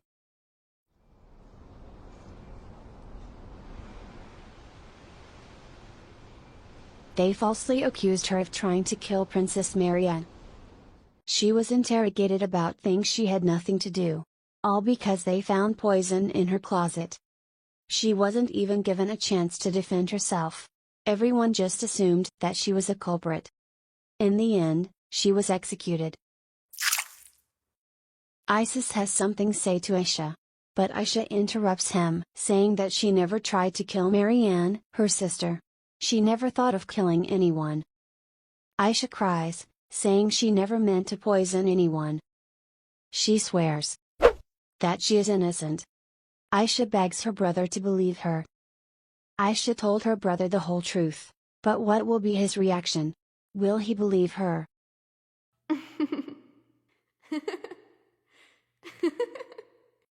Believe in such a ridiculous story? Aisha afraid. What if he doesn't believe her? Isis believes Aisha.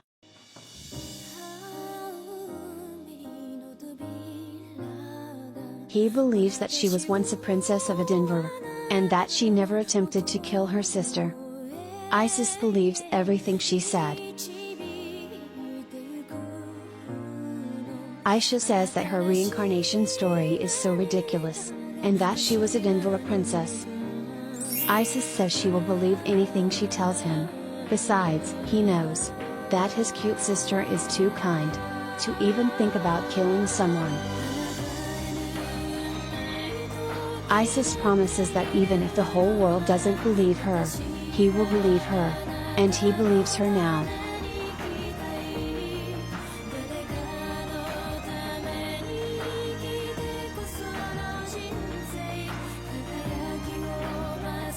Aisha thanks brother for believing her. Aisha felt like she was stuck at the age of 14 after being reborn. But thanks to her brother's trust, her time is ticking again. Isis thanks her for trusting him and telling him this. Her innocence is hidden behind a veil of lies, is finally free.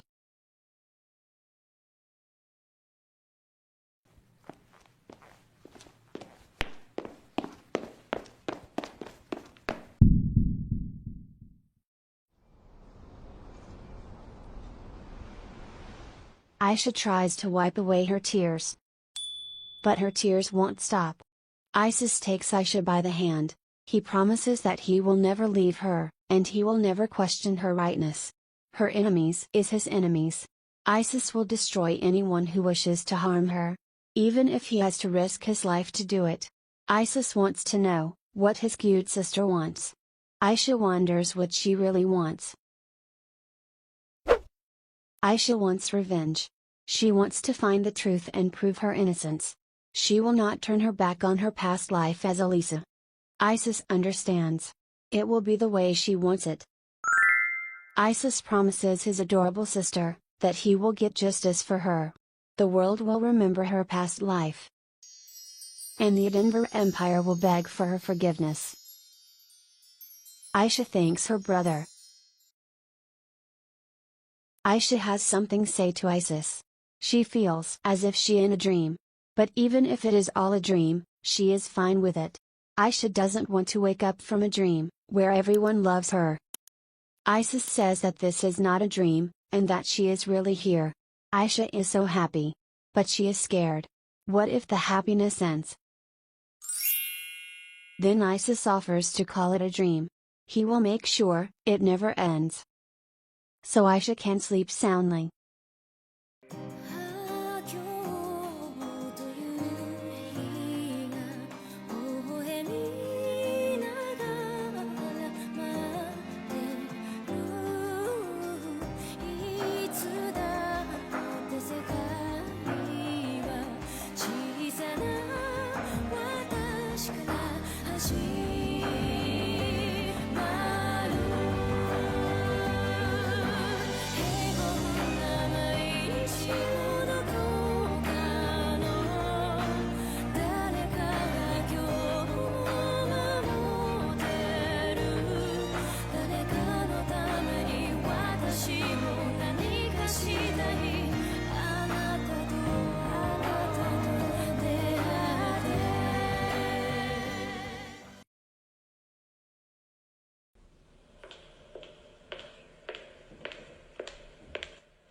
According to the precept, if you wait in front of the temple of Selena, you will see a flood of dead bodies of your enemies.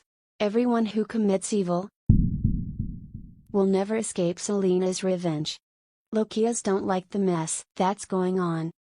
They failed to kill the crown prince of the Elmire Empire. In addition, Lokias have lost their spy. If it gets out that the Edinburgh Empire is involved, the fragile peace will end, and war will break out. Lokias feels he must prepare for this. He planned to take advantage of the destabilization of the Elmire Empire, to build up his political power. It was also meant to distract people from his flaws, which would allow him to become emperor faster. And the Elmire Empire, left without an heir, would be devoured. Lokias isn't sure how much evidence the Elmire Empire has been able to gather already. But he assumes that the trail will lead them to him. He must be ready for war.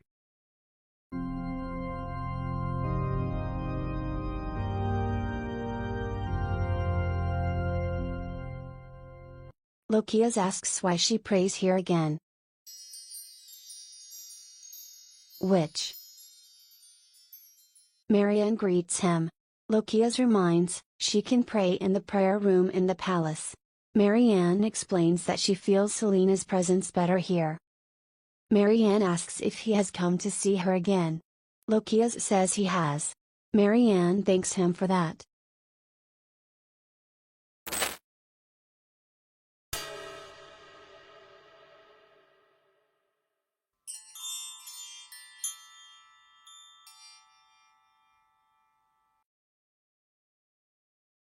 Elisa notices her big brother Lokias.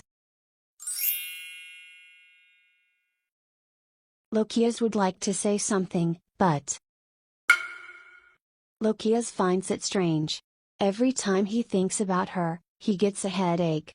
Marianne asks what's wrong. Maybe he is in pain. Lokias says it's nothing serious. He has important information about the Elmire Empire. Marianne is unfortunate that their assassination attempt failed. Lokias finds this ironic. That a holy maiden would consider it unfortunate that someone didn't die. Lokias concludes that there must be a powerful priest along with the prince. So also the spy who planned the assassination attempt was killed. Lokias thinks that the plan was unreliable from the beginning. Still, he had no choice but to make a move. He seems to understand why the headaches continue. When he thinks of Elisa della Denver, the story of her attempted murder and execution became very famous. Her mother, the Empress, was spared because she was the one who insisted on sending her daughter to the guillotine. However, because Lachias and Elisa have the same mother, he will never be free of the suspicions associated with this assassination attempt. To become emperor, he must have no flaws. Fortunately for Lachias, all of his siblings support him in becoming emperor. But this story gave the noble families the perfect opportunity to promote another candidate. Lachias believes that the attacks on him will not stop. All he needs is a remarkable achievement to silence them. Like conquering the Elmire Empire. Lachias does not understand whether poisoning his precious sister was not enough for her. Even after her death she gives him trouble. But still.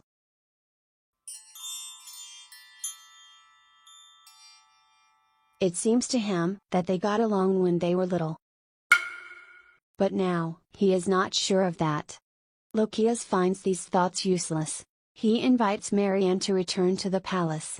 Marianne agrees. Marianne asks if everything is alright with her brother. Lachias says everything is alright. Marianne admits she is a little hungry. Lachias says he will have servants prepare her supper. So cold.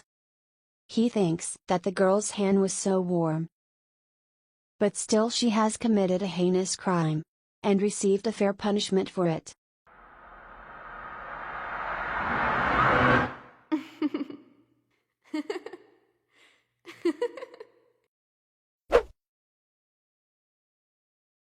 Anyone who commits evil will never escape Selena's revenge.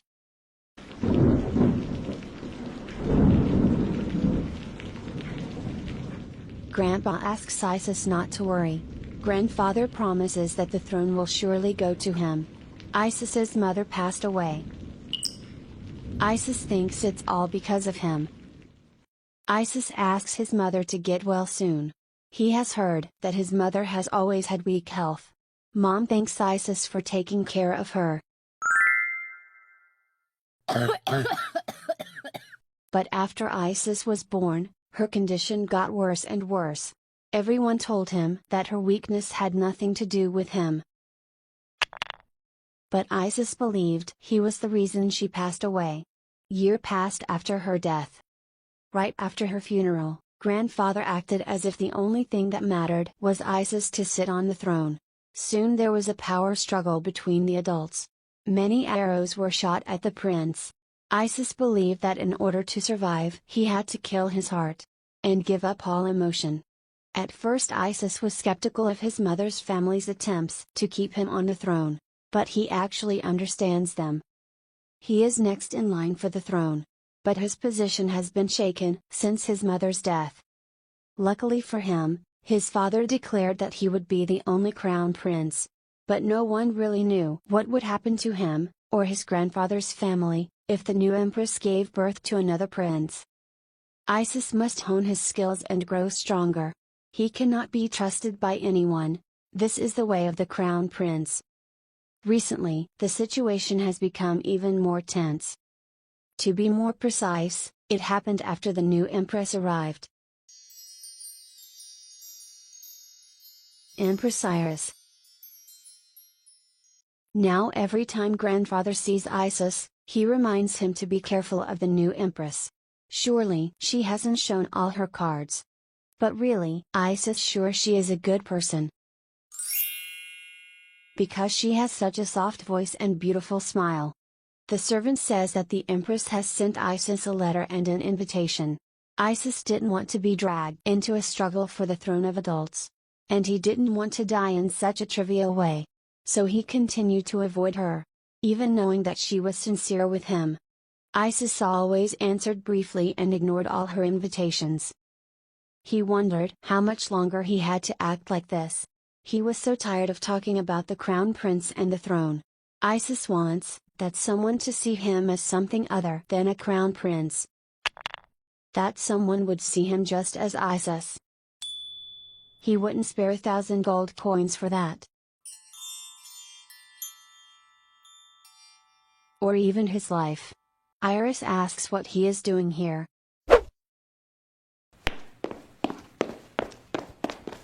Isis can't get close to her, he cannot open his heart. Year has passed, since the Empress Iris appeared in the palace. That day has come. The maid congratulates Her Majesty Iris on the fact that she is pregnant. Iris thanks her for that. The maid says that they will immediately prepare an empty palace for her. The man in the monocle wants to see the prince or princess. Tyrion says that whoever is born, they will love him with all their heart. Isis liked to spend time alone in the garden, near the palace. Apparently soon he would not be able to go there. He decided that tomorrow would be the last time he would go there.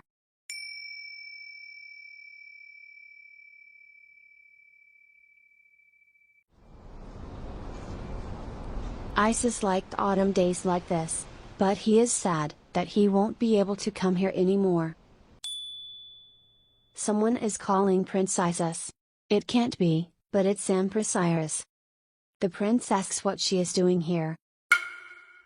Isis says that since Her Majesty is here, he should leave. Iris asks Prince Isis to wait. But he shouldn't look back. If he turns around, then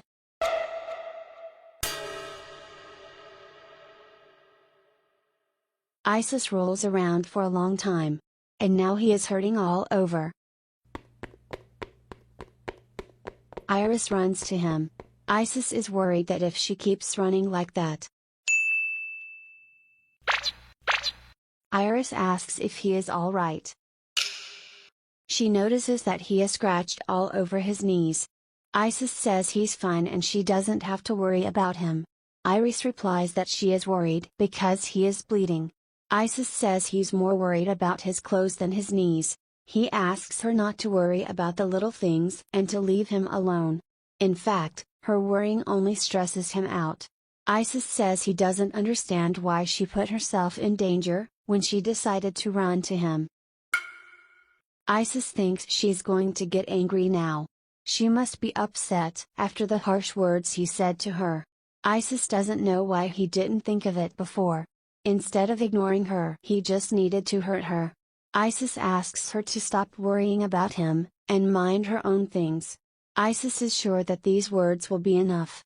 Surely she is already sick of his cold attitude and harsh words. She will stop writing him letters, stop bothering him. And she will no longer smile at him.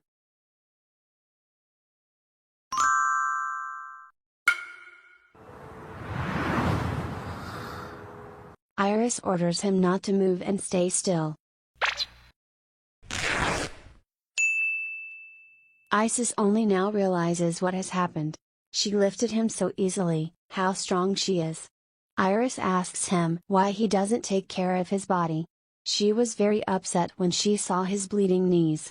Isis can't believe it, her pained expression, because of him? Iris says he is a very important person to her, and she is worried about him. Then why he push her away, why doesn't want her attention to him? Iris concludes that it's because she's not his biological mother. Isis offers to go back.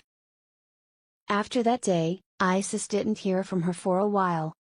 Tyrion decided to hold coronation ceremony for the prince soon. Apparently the father wants to strengthen his son's position, before the empress gives birth to the child. Isis is sure that grandfather will be happy to know this. But what is the point of the coronation ceremony if only his grandfather will be happy? Isis doesn't want to be a puppet all his life. He is so bored here. In fact, Isis has no reason to stay here. But the truth, he has nowhere else to go. He just wants to fly away from here. Isis was so shocked, that he forgot to give her a handkerchief. Iris asks Isis to promise, that he won't hurt himself again. He must not ignore himself. Iris says he shouldn't keep quiet if something hurts. Isis thinks it has been quite some time since that day. Someone turns to Prince Isis. Iris is glad to see him after all this time. She laughs that she should now call him the Crown Prince. Iris congratulates him on his future coronation ceremony. She suddenly asks if he is busy right now. In fact, Isis is not busy, but Iris offers him to have tea at her palace.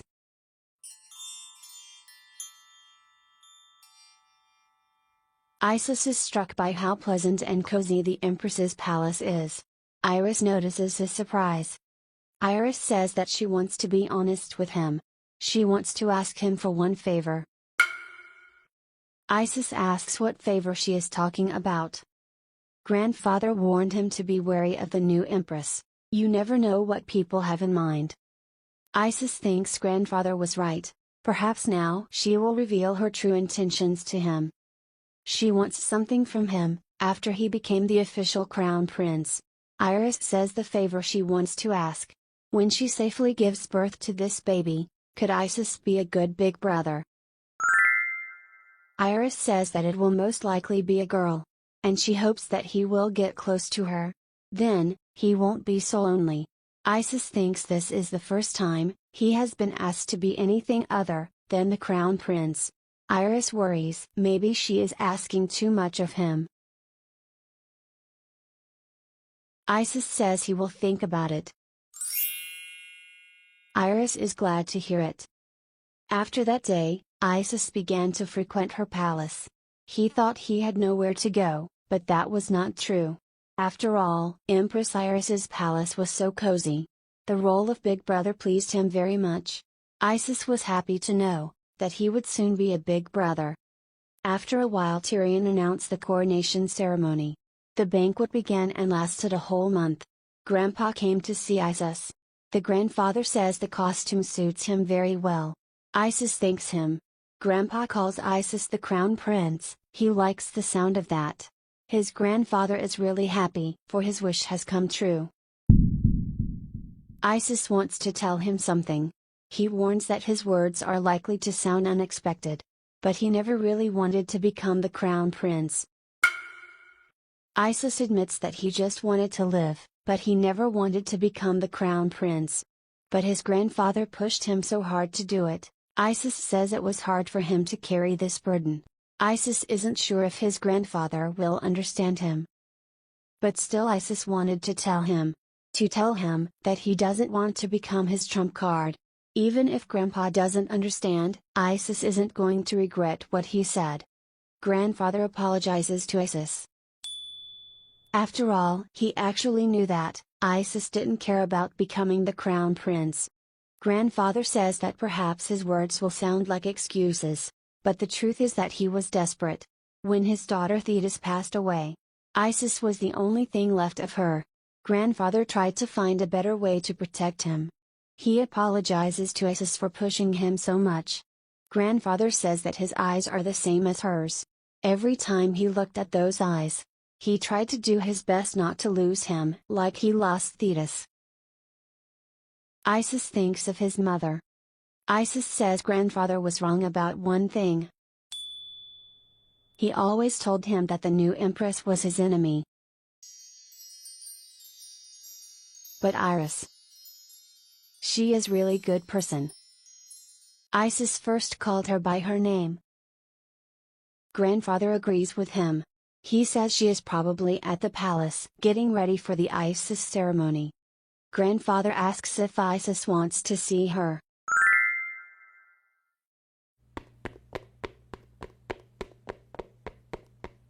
Someone asks Isis if he is going to see the Empress. It's his father. He notices that Isis looks happy.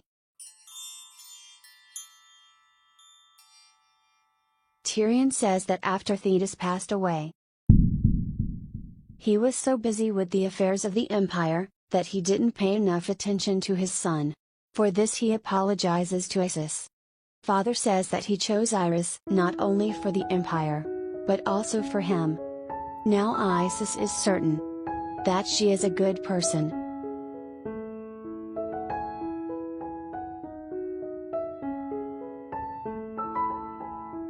Iris asks what Isis is doing here.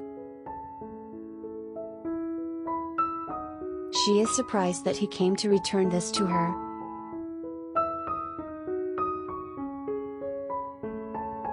Iris is glad he came here. She just had a wonderful dream. A white bird was flying in the blue sky, and a bright rainbow could be seen over the horizon. It was such a beautiful dream. Iris wants to share that dream with His Majesty, and convince him to name the child Aisha, which means white bird. Iris hopes that Isis will be a good brother to Aisha.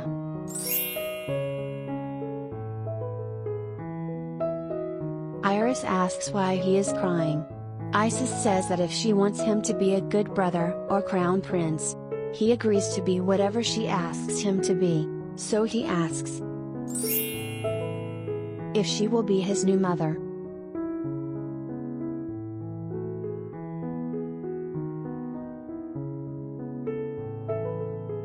Iris agrees. She will be happy to be a good mother to him. She will love him and Aisha with all her heart.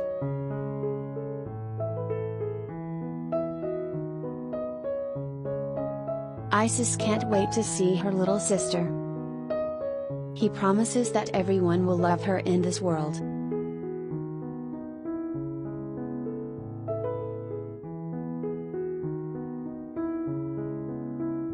Isis will protect her. He swears by his glory, faith, and strength that he will protect her.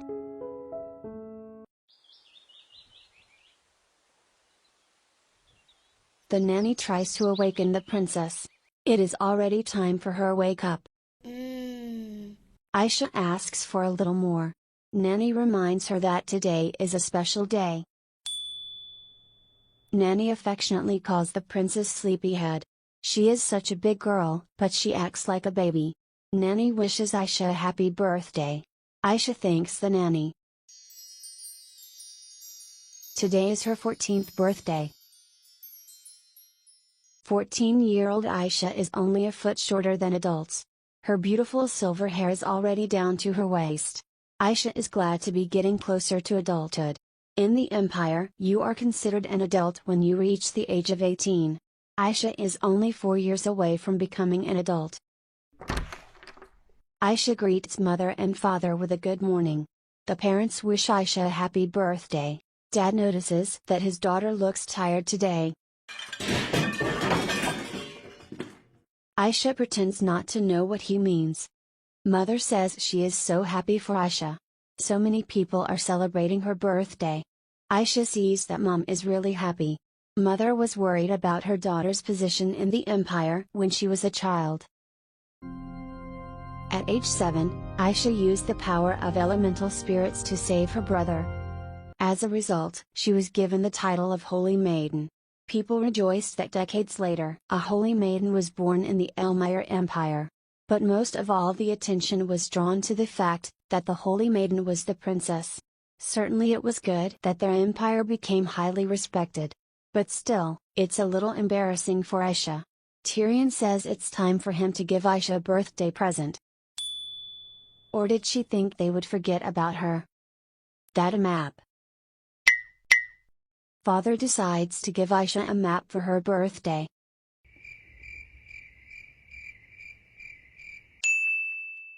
Aisha seems to have guessed what it is. Now this whole island belongs to her.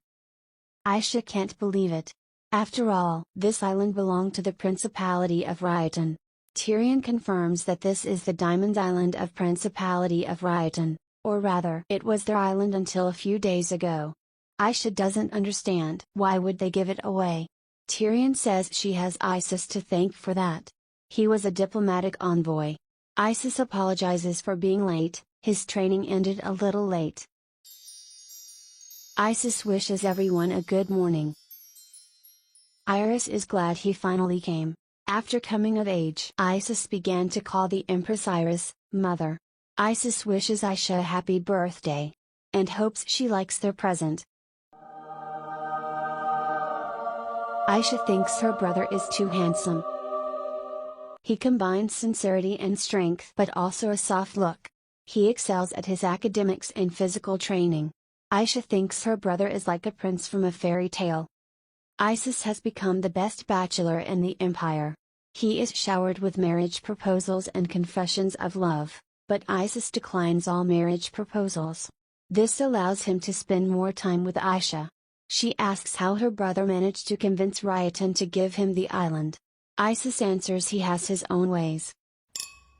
Iris says that if the boys are done bragging about their present, she wants to give her gift. Iris' gift is a trip for Aisha. She has prepared a villa in the southern part of the empire. The weather is warm there, and the view is beautiful. Mom is sure that Aisha will have fun there. She hopes that Aisha likes her gift. Aisha is very happy with her gift. The trip is for her. She has the best mother. Isis asks Aisha to say that his gift is also the best. Tyrion didn't know that she likes to travel. Maybe next year he should gift her country she can easily travel to. The evening banquet to celebrate Aisha's birthday began.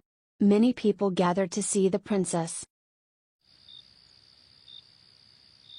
Aisha asks Lu if everything will be alright. Lu reassures her, saying that she does well every year. And this year will be no exception. Aisha agrees, but she is given so many presents, so much attention is focused on her. Aisha considers it payment for being the holy maiden. Lu assures her that everything will go perfectly. The temple supports Aisha as holy maiden. In return, she must heal sick people on her birthday. Aisha didn't really want the title and all this attention. But she uses the power of the Spirit King Luminos.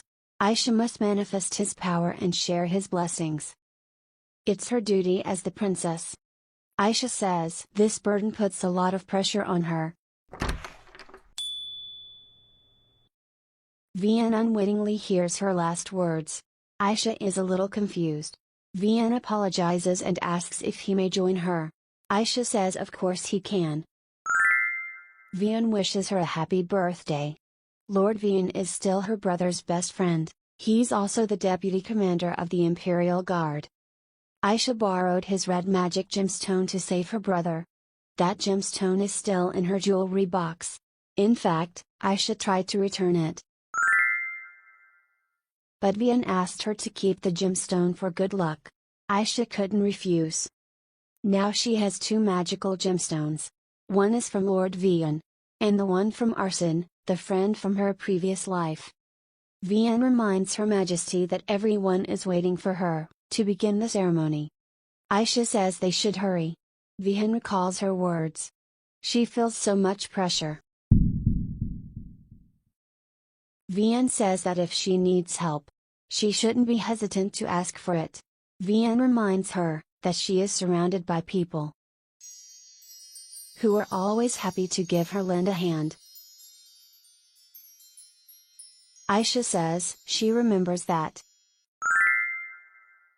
And she thanks Lord Vian. The sacred ceremony is about to begin. It will be performed by the one and only star of the Great Elmire Empire, Her Highness, Aisha de Elmire. Aisha asks Limi to show herself.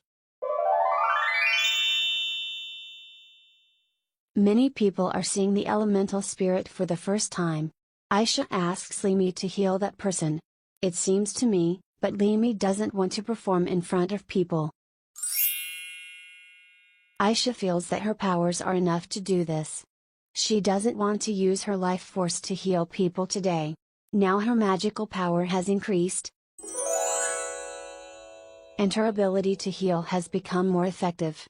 People have exploded with excitement. Everyone wishes the Holy Maiden a long life. Aisha feels that she used too much energy to heal people yesterday. She thinks, if she lays down for a couple of days, she should feel better. Aisha is bored. After all, she missed the banquet and will now lie in bed all day. But there must be something fun to do. Aisha asks the nanny to bring her something. The nanny doesn't understand what she needs. the Diamond Island given by father and Isis for her birthday, and the villa in the Southland, the gift from mother. Aisha still can't believe that it all belongs to her. The Diamond Island was given to them by the Principality of Rayatan, after a military alliance was made. The Principality of Rayatan gained independence from the Elmire Empire about 100 years ago. Their military power is still developing. Aisha is sure that the Rayatan want the Elmire to help them develop their forces. Moreover, to the North Rayatan border the mortal enemy of the Elmire, the Adenver Empire. So it's a good strategy on both sides to make an alliance. After the imperial family was poisoned, the Adenver Empire has been lying low for the last 7 years. Isis, eager to revenge for his sister, began to train even harder. Aisha focused on the study of elemental magic. Now she can use her abilities more effectively. So they are no longer as defenseless as before. Because of the Adenver Empire, Aisha is always worried when she hears news about the world. Her mother must noticed how nervous her daughter. So she gave Aisha the trip to get some fresh air and feel better. At Share Estate, the weather is warm and the natural scenery is beautiful. Many aristocrats visit Share and celebrate the arrival of summer together. Aisha can't wait to go there. The family wishes Aisha a safe trip. Isis says they will see each other soon. Aisha promises to bring them gifts.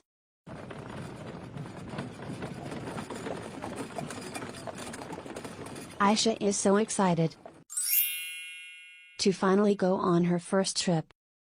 Aisha asks if Lou likes this place. Lou is thrilled. She thinks it's the best place. It's so warm and bright, she loves it. Aisha agrees with her.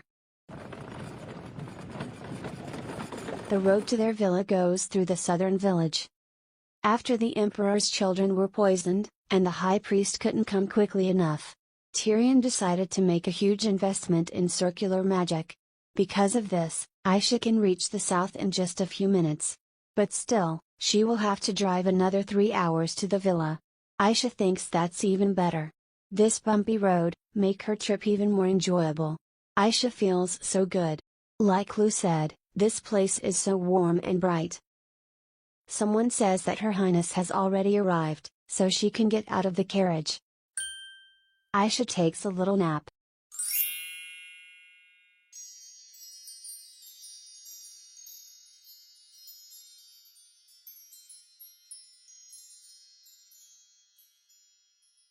The maid asks if the princess likes the villa. Aisha feels that she will definitely like this place a lot. After dinner, Aisha was convinced that this villa was the best. This place is surrounded by a small forest.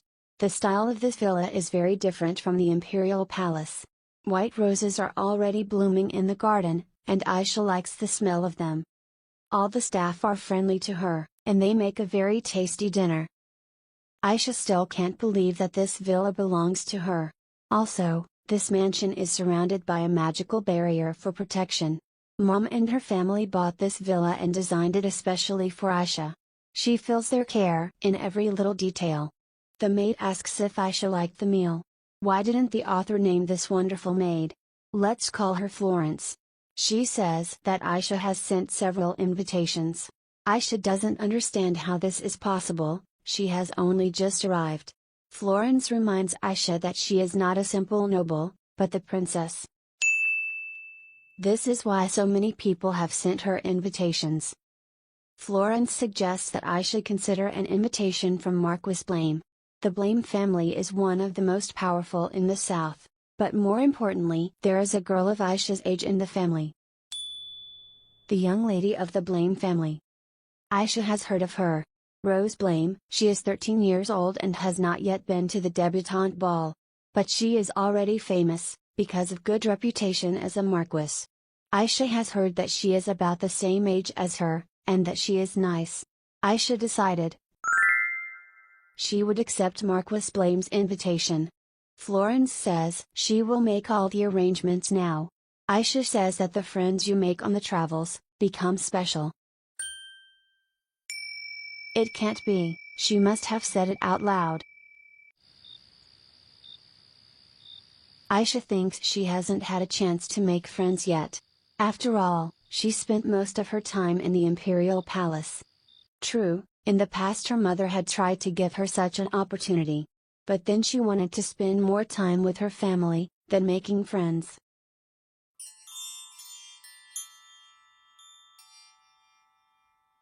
Aisha thought it would be nice to have friends. Life without friends would be. In fact, Aisha has a friend. Aisha asks Lu to always be her friend. Lu assures her that she will. Before Aisha, no one ever called on her, so she was really happy when Aisha called her. Lu was looking for someone, who would need her. So she is very happy that Aisha became her master. Aisha is also happy that Lu is here.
This dream seemed strange to Aisha.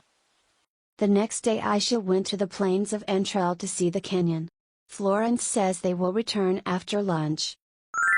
Florence is worried about Aisha, she must be tired from her travels. In addition, she still has to prepare for the evening ball. Aisha really wants to see the canyon. Florence says she can see the beauty of the sheer cliffs. It is a famous place that has hardly been touched by humans. Sheer cliffs. Aisha assumes that this is the place from her dream tonight. Florence doesn't know what Her Highness is talking about. They have arrived at Casca Gorge. Florence says this is the Feral Mountains, and this sheer cliff is the highest point on the continent. Aisha notices a blue flower. She has seen the exact same flowers in her dream. Aisha saw this cliff in her dream. Florence tells the legend of this place. Since this place is almost untouched by humans, mysterious creatures live there in secret. That's why polite people don't go in. If Aisha has done, Florence suggests going back. But after Aisha has heard this story, now she really wants to go up there. Aisha is sure, if she goes up there she can meet the person from her dream. Then, she will ask Lu to find out what's up there. Florence asks Her Highness to wait here for a while. Marquis Blame's young lady will come to greet her. This is Aisha's first time being in the social world outside the capital. Florence asks her if she is nervous. Aisha confesses she hasn't chatted with someone her age in a long time.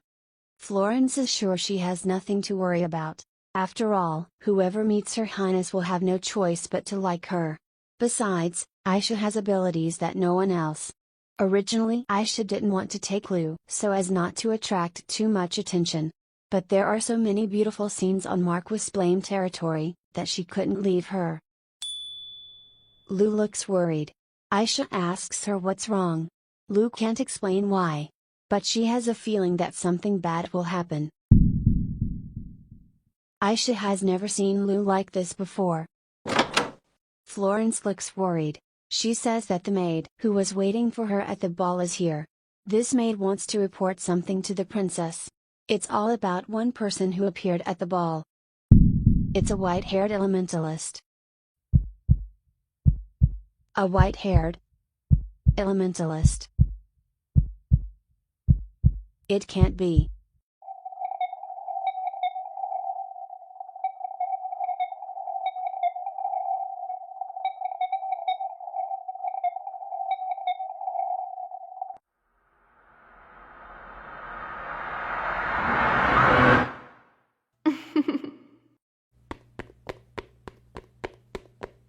Aisha now understands why her eyes turn red.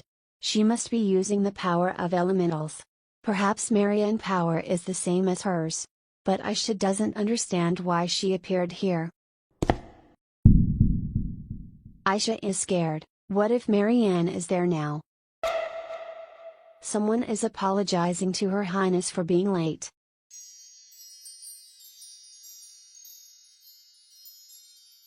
The girl with red hair asks if she is Aisha de Elmire.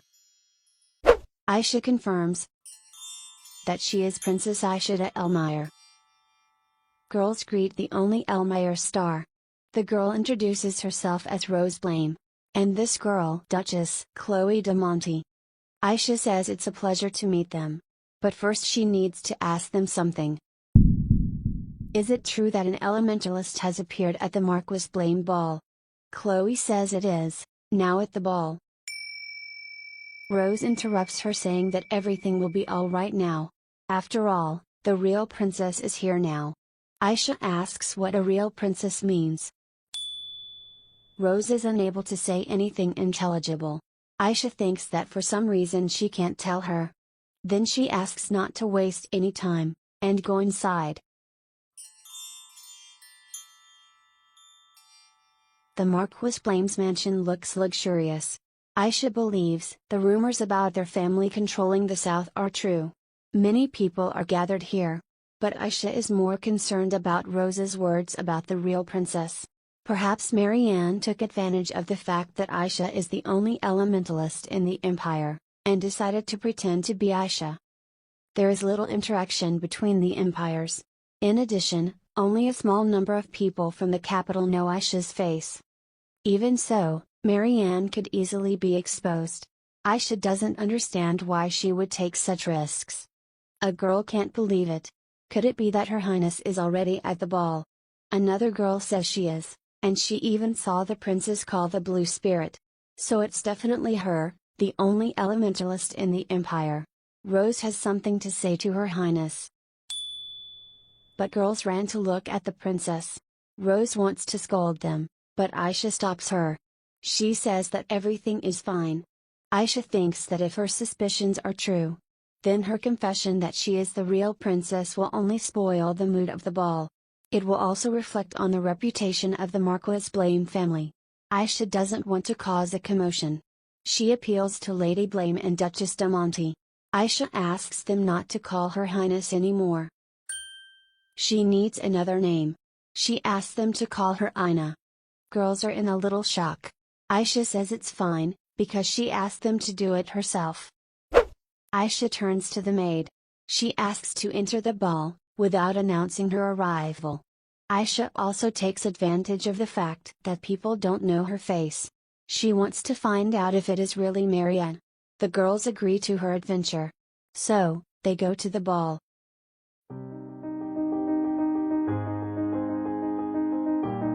On the other side of that door, Marianne.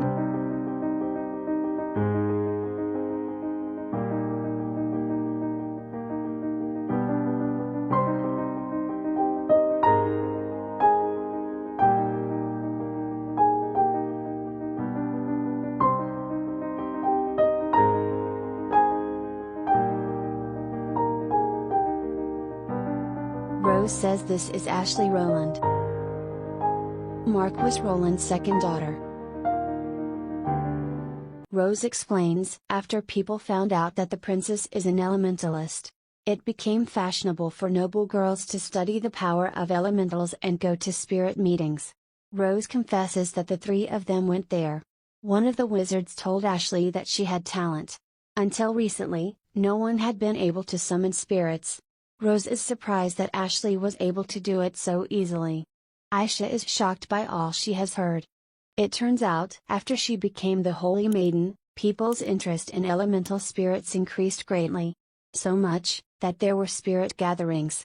It appeared, that the white-haired elementalist was not Marianne. Marianne that Aisha knows, would never do something so conspicuous. Aisha knows this spirit. It is Nyos, a low-level water spirit. Aisha doesn't understand, why this girl decided to pretend to be the princess. If Rose's words are true, then Ashley was able to increase her magical power in a short period of time. How is this possible? Aisha senses, there's something wrong with this girl. She asks girls, if they have noticed anything strange about Ashley. Chloe says that 2 days ago they were drinking tea together, and Ashley was acting as usual. Rose is sure that if anything unusual had happened to Ashley, they, as her close friends, would have noticed that. Now Aisha understands why Rose was hesitant to answer her. She was worried that her friend would be in trouble. But Aisha senses that there's something wrong with Ashley, maybe she's missing something. Aisha asks Lou to show up, but without anyone noticing her. Aisha knows that Lou feels uneasy. So she apologizes for calling her. Lou says it's fine. Aisha asks Lou to look there. That girl is an elementalist and she even summoned Nyos. But Aisha senses something strange about her. Lou assesses the situation with her keen eyes. Lou says that she has an artifact. This girl uses a magical item, that temporarily increases her power. Lou is sure that the artifact makes up for the magic she lacks. Indeed, Aisha can barely feel Ashley's magical power. And her strange feelings are due to the fact, that it's not Ashley's real power. The artifacts react to the user's negative emotions and use the user's life force. They are forbidden on the continent, because people who misuse them die. Even magicians try to stay away from artifacts. There are few magicians in the Elmire Empire, so artifacts would be hard to find. Aisha thanks Lou, she can rest. So where did Ashley get the artifact?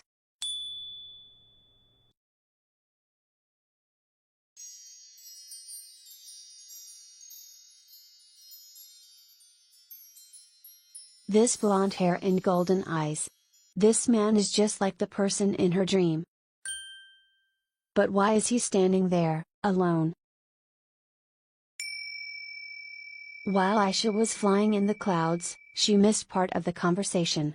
Adults ask Ashley to stay a little longer, for this is the first time they have seen spirits. Ashley says there is nothing she can do. After all, the spirits need rest. Ashley leaves to rest, and Aisha is going to follow her. Aisha feels strange dark energy from the artifact. She needs to catch up with Ashley. Aisha didn't see which way Ashley went. Rose asks what happened, why did she leave them so suddenly? Rose worries, maybe something happened to Aisha. Marquis Blame asks his daughter to explain what is going on. Why people think that the girl belongs to the Roland family is the princess. Rose doesn't even know where to begin. Aisha says she is pleased to meet Marquis and Marquis Blame. Chloe introduces the noble Elmire star. Her Highness, Aisha de Elmire.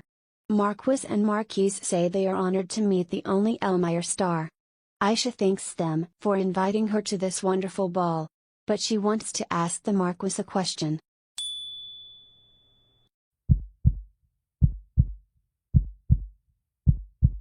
Where she can find the closest restroom to the ball.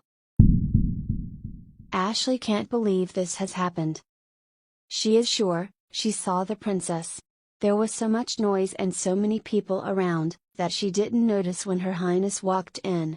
Perhaps Ashley never would have noticed the princess, if not for her spirit energy. She had already felt similar energy when she summoned Nyos. But the princess' energy was even more powerful than that. Ashley managed to think of an excuse to leave the ball. She was afraid that Her Highness would punish her. But it's even scarier if her mother finds out. Nyos asks if all is well with his master. Nyos doesn't want Ashley to put herself in danger, so he asks her to take off the artifact. Ashley says she's fine, she just needs a little rest. If she takes off the artifact, Nyas will soon disappear. Without the artifact, she doesn't have enough power to summon him again. Ashley thanks him for his concern, and asks him to stay with her for a little longer. But what should she do now? She didn't want to impersonate the princess. Ashley has not had a debutante ball. She only has 2 close friends, so no one recognized her. However, Ashley never said she was the princess. People just assumed she was the princess. She just wanted to show off Nyos. It was the first time in her life that she had received so much attention. After all, she was always alone. The magician asks Lady Ashley, does she want to be an elementalist? Teacher sees Ashley's potential and wants to help her become an elementalist. Ashley couldn't see the person's face from behind the robe, but she is sure that the magician looked rather young. Now she doesn't know what she should do with this thing. Ashley knows that artifacts are forbidden in the Empire.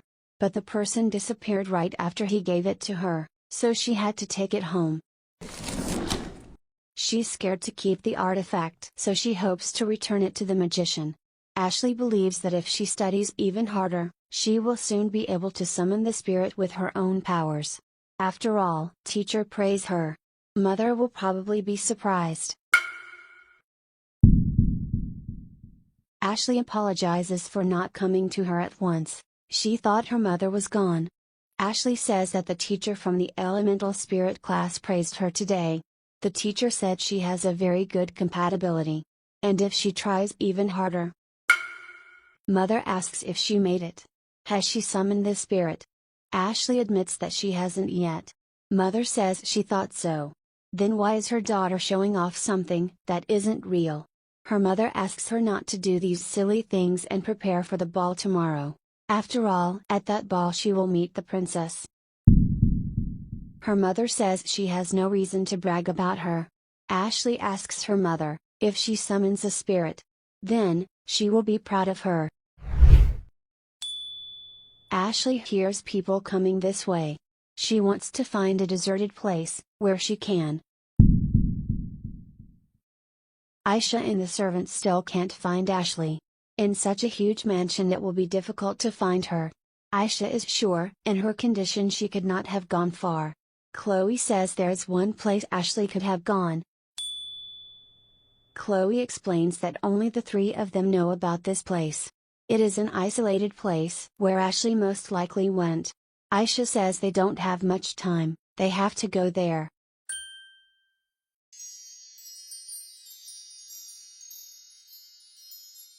The man asks if she is looking for the white-haired girl. Aisha asks if he has seen her, and where she went. She has used up a lot of her strength to summon the spirit, and may be in danger. The man thinks she probably is.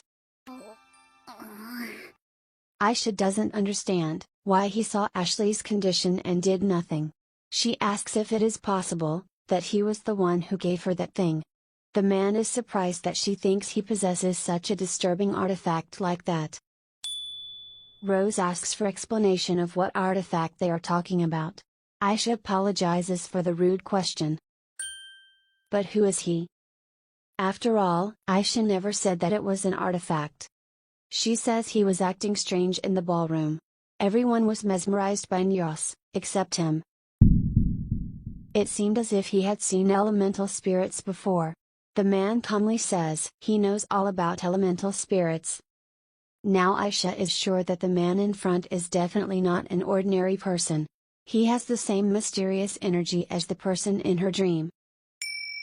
Aisha screams, why he didn't stop Ashley when she used the artifact. If he knew about artifacts and spirits, he could have fixed the problem before it got worse. Aisha worries about Ashley. She didn't have the strength to summon a spirit herself, so she guesses what Ashley's physical state is right now.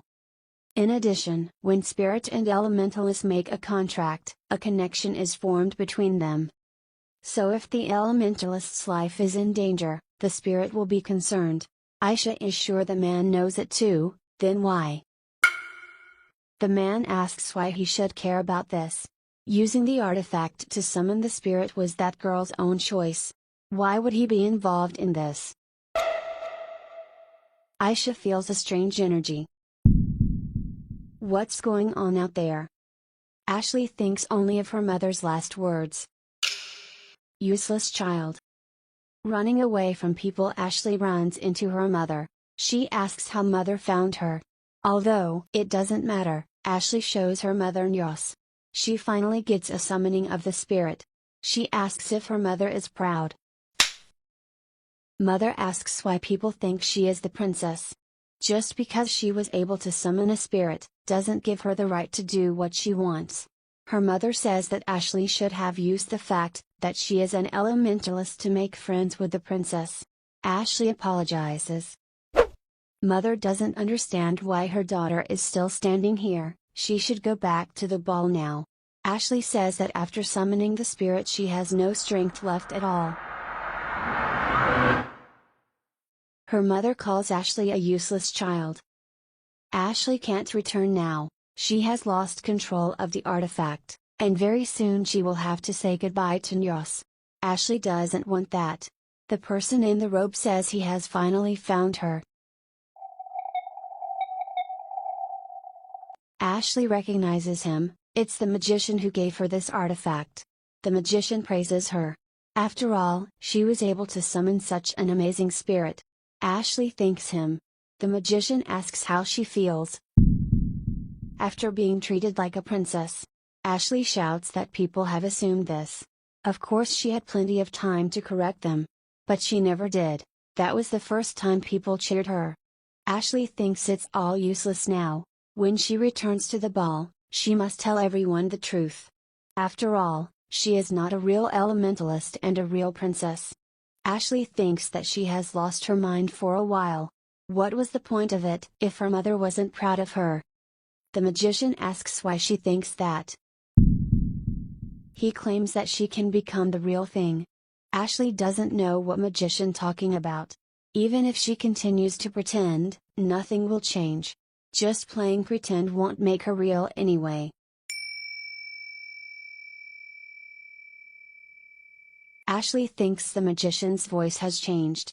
Magician says she was hoping for a different result. If that's all Ashley is capable of, the magician will take the artifact from her. She also doesn't feel Ashley has enough energy. The magician finds this friendship heartbreaking. They managed to become friends while they were together. But the magician doesn't care about that. She says that people who try to go beyond their abilities could be in great danger.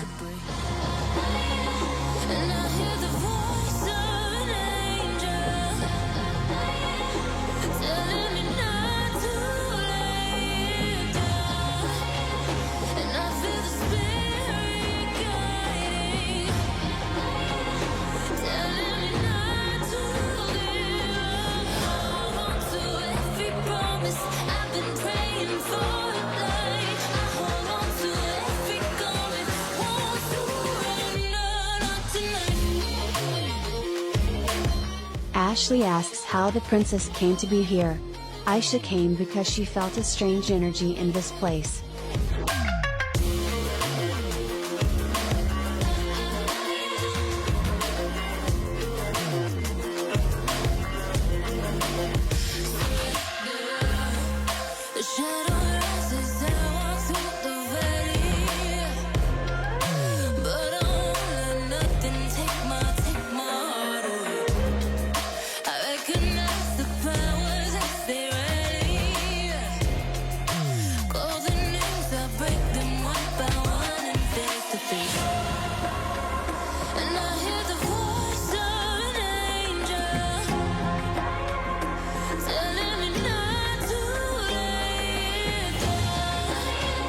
Rose shouts what the hell Ashley is doing.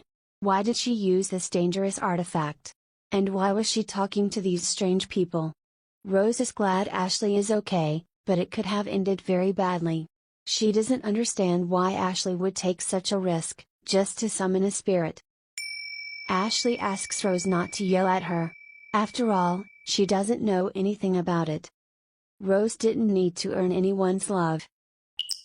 Ashley says she just wanted to be loved, but no one can understand her. Aisha knows how Ashley feels. She remembers the times when she tried to earn her mother's love. But she was berated and beaten for every little mistake. Aisha thinks Ashley is like her in a previous life. Aisha asks Ashley to take off the artifact, but Ashley refuses. She is sure Her Highness will never understand her. After all, she has such great power since she was born. What could she possibly know about it? Ashley runs away from them into the woods. Aisha asks her not to run away, she still needs treatment. The man asks Aisha to wait.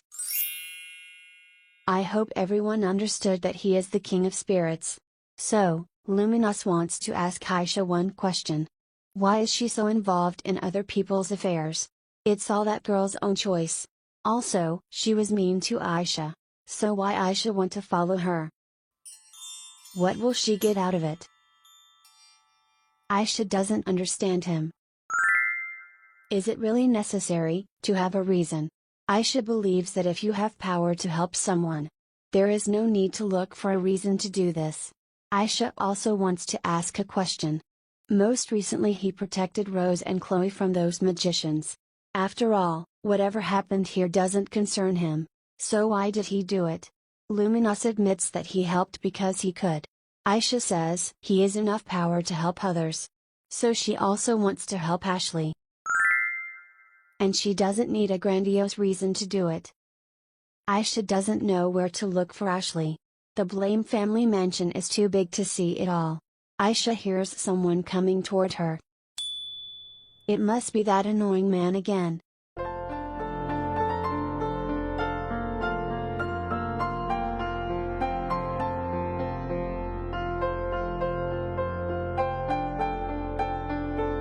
Aisha senses a tremendous energy of light from that bird.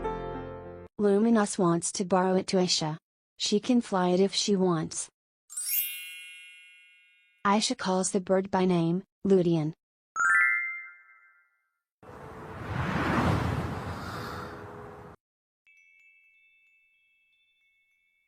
Aisha thinks about what she said to that man. That she doesn't need a reason to help others. But in fact, saving Ashley is her selfish wish. When she was an Edinburgh princess, no one reached out to help her. Even her family only mocked at her.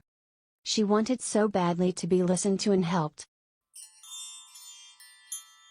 Thanks to the help of her current family, Aisha was able to survive the painful memories of the past. She knows how Ashley feels. Aisha found her. She commands Ludian to go there. Even if she can't help, she will at least listen to Ashley's story. Aisha wants to give her a helping hand. Ashley thinks it's all over for her. She not only pretended to be Her Highness, but she also yelled at her. Ashley is sure that Aisha will punish her. And what her mother will think of that? Mother will surely abandon her, for she is nothing but trouble. Ashley doesn't understand why she can't get even a little affection. Someone notices her. There are already quite a few nobles gathered here. They ask what happened. Someone notices the wounds on Ashley, and asks to call the servants. One man says it is Her Highness. Another says it's not, she's a young lady of the Roland family. The first man is confused, for this girl has recently summoned a spirit. Ashley wonders what she should do now. Perhaps she had better tell everyone the truth. But she is so scared. Ashley begs for someone to help her. Familiar voice calls to Ashley. He says everything will be fine. She will help Ashley.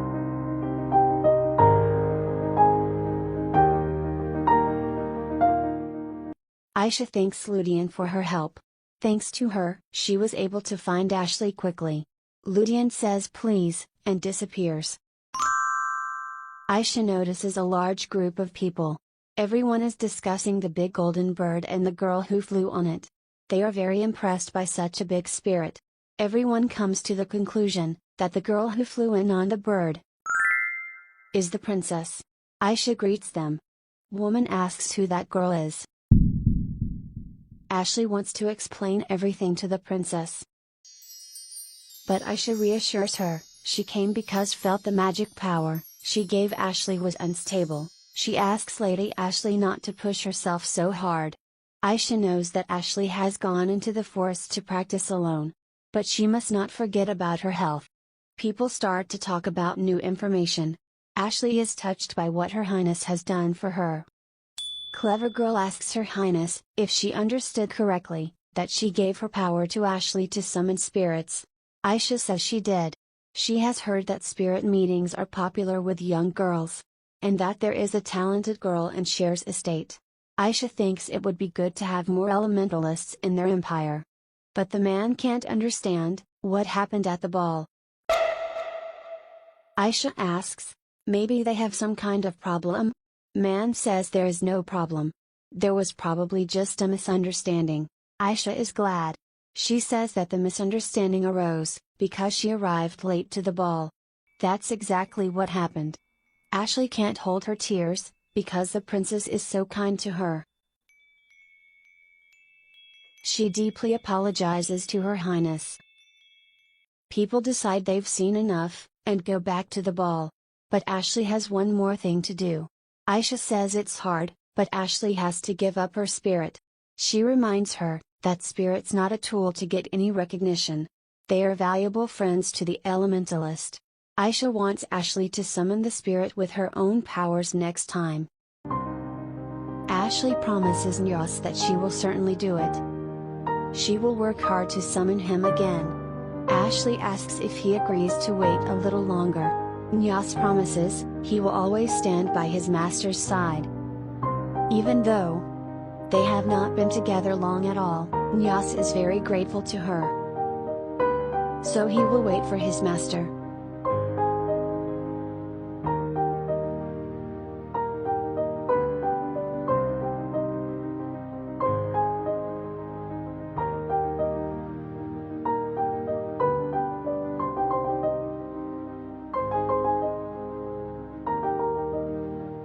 Aisha is glad Ashley has friends.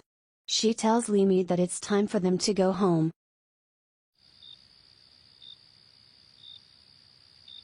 Aisha thinks a lot has happened that day. Lu agrees with her. Still, Aisha is glad her muscles don't hurt as much. Lu gives a free massage to her master. Aisha turns to Lu. She believes that everyone has moments when they are trapped. So why do evil people use people's desperation, for their own gain? Lu thinks it would be healthy, if there were only light in the world. But light can't exist without darkness. Aisha is surprised that the artifact still exudes dark energy. It seemed to her, if she removed it from Ashley, the dark energy would dissipate. Luminous says that it's the collected negative energy of the child.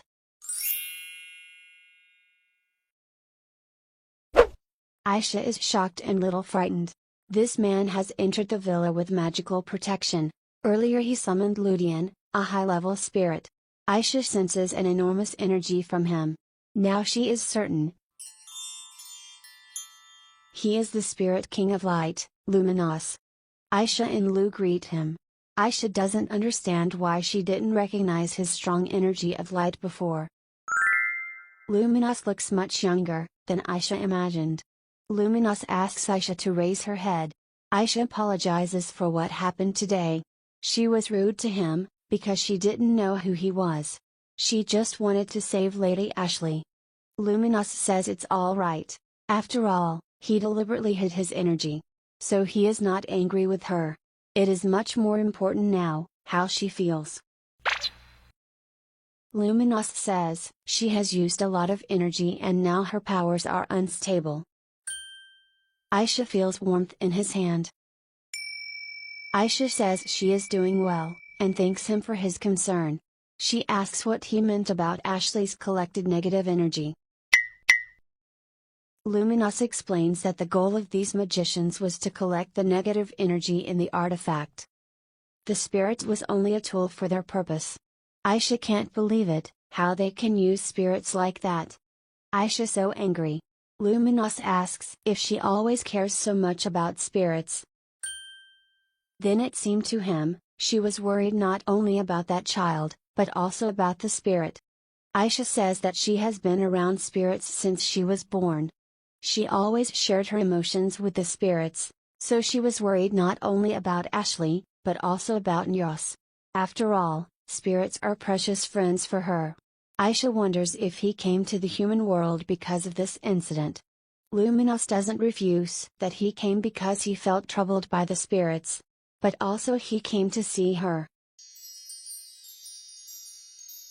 Aisha asks why he came to see her. Luminous thinks she is an interesting human. He has never met anyone who cares so much about spirits. Luminous thinks it's so unusual, he's glad he got to see her. He also apologizes for what happened earlier. He doesn't know people very well. And he doesn't know her well, so he misunderstood. Aisha thanks Luminous for the beautiful flowers. They are the same flowers she saw on the cliff. Aisha thinks she is dreaming again. How can it be that the King of Spirits himself came to see her? His golden eyes and hair outshine the stars in the night sky. Aisha can't believe that she met him like this. Aisha asks if he will leave now. Will she be able to see him again? Luminous is sure, this will not be their last meeting. Aisha says it's an honor to meet him. She will look forward to their next meeting. Aisha is a little sad that her trip ended so soon. She's only been in the south for 3 days and she's leaving tomorrow. Lu says this is her last chance to enjoy the local cookies. Still, this is Aisha's first trip alone, so her family is worried about her. Anyway, a lot has happened on this trip.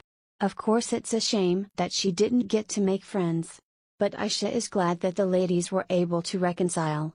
Lu wants to say something to Aisha, but someone knocks on the door. Florence says that Her Highness has received a request to see her. Lady Blame, Duchess de Monte and Lady Roland are here now. Apparently they don't know that Aisha is leaving tomorrow. Aisha doesn't know what to do, maybe when she arrives here next time. Lu asks her master to wait. Lu is furious, her master can't leave like this. So Lu asks the indecisive Aisha to hurry up and meet them. As the ladies were getting into the carriage to leave, Aisha catches up with them. Rose asks what Her Highness is doing here. Ashley says they have left a request, and when Aisha chooses a time they will come again. Aisha says she is returning to the palace tomorrow. The girls wonder what they should do then. Rose says they are going to go downtown now. So perhaps Her Highness would like to join them.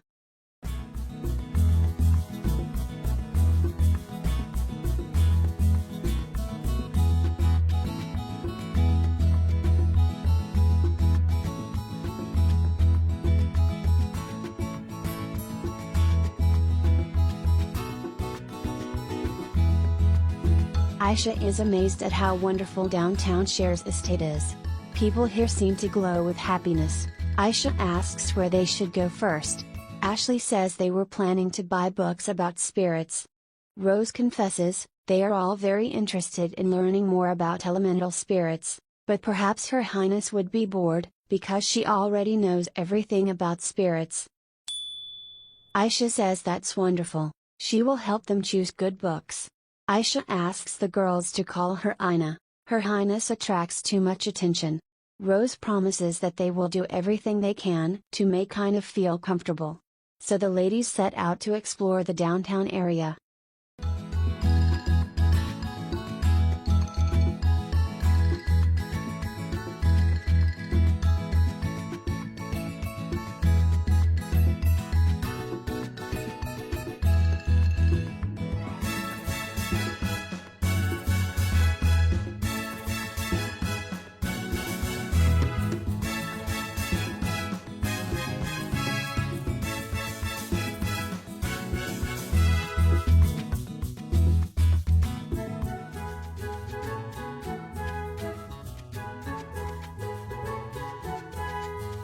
Aisha says, this pie is delicious.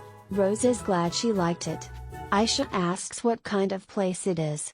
Rose explains, it's a secret place where the three of them have often gathered since they were children. The house is in the forest, so it hasn't been cared for in a long time. But everything in it holds their stories and memories. Aisha is surprised that they decided to bring her to a place so meaningful to them. So Aisha is really happy. One of the girls offers to show that to Her Highness. Another asks if she means the treasure box. Aisha doesn't know what they're talking about, so she just chews on the pie. Suddenly she asks if the ladies would mind if she calls Lu. Aisha wants Lu to taste the pie as well. The girls like this idea. Chloe says it's an honor for them. Lu thanks the master for summoning her. Her name is Lu, and she is the low-level spirit of light. The girls are thrilled. Rose offers Lu a piece of cake. Lu is shocked that they give her a whole piece. Ashley wants to say something to Her Highness.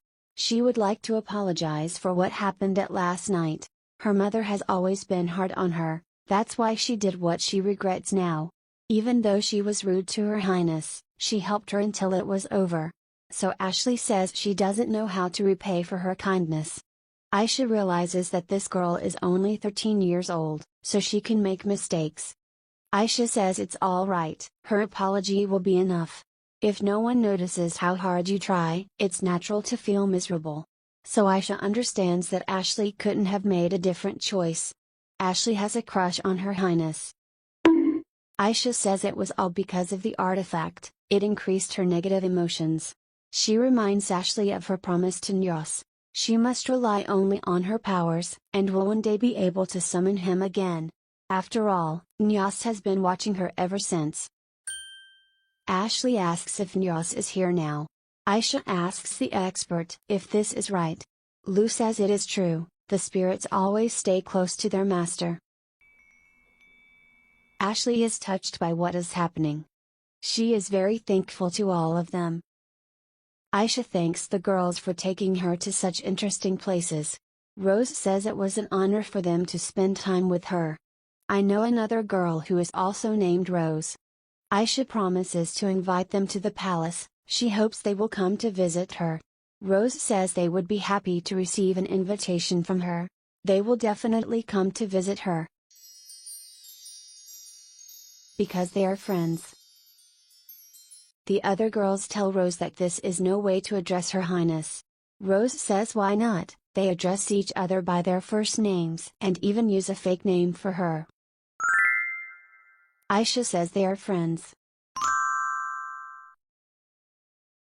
They will meet each other again for sure.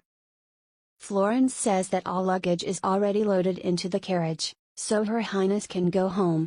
Aisha is sad that she has to leave already. On this balcony she meets Luminos. That day still seems like a dream to her. Of course the King of Spirits promised that they will meet again, but Aisha doubts that she will meet him again. Aisha is shocked. Florence asks Her Highness what happened. Maybe something is wrong with the carriage. Aisha realizes that Florence can't see Luminos. Aisha asks what His Majesty is doing in the wagon.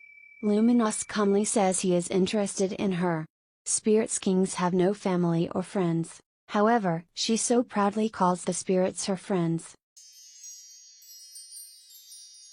So Luminos wants to be her friend too. Aisha tries to comprehend what he has just said. The king of the spirits himself wants to be her friend. There are several people watching the departing carriage. Hooded person says that because of this girl, their whole plan is a failure. No one expected the noble princess to interfere in this way. Hooded person is disappointed, for they have come such a long way. Marianne is sure that she will not be able to get along with the Elmire imperial family. Aishida Elmire, she will remember this name. Marianne hopes they will meet again. Since they have decided to become friends, Luminos wants Aisha to call him by his name. Aisha asks if she understood correctly, that His Highness wants to become her friend and go to the imperial palace. Luminos answers that he wasn't planning on going to the palace, but if she is going there, he's going with her. After all, they have decided to become friends. Aisha wonders if he understands what it means to be friends. He doesn't know anything about the human world, and what is she to do? She can't tell the family that he is a real Luminos. But if she returns from a gifted trip with a strange man, Isis probably won't make it, and will die. What will happen to the mother who gave her this trip? The father will most likely decide to kill Luminos. Aisha must not let all this happen. She tries to explain to Luminos, friends don't spend every minute together. Everyone should have privacy. Luminos asks what privacy means. He seems to be completely hopeless. After a long conversation, Luminos understands people better. He didn't expect humans to be so complicated. Aisha thinks His Highness is too simple. So Luminos asks what he needs to do. He wants to change the question. What he needs to do to be with her.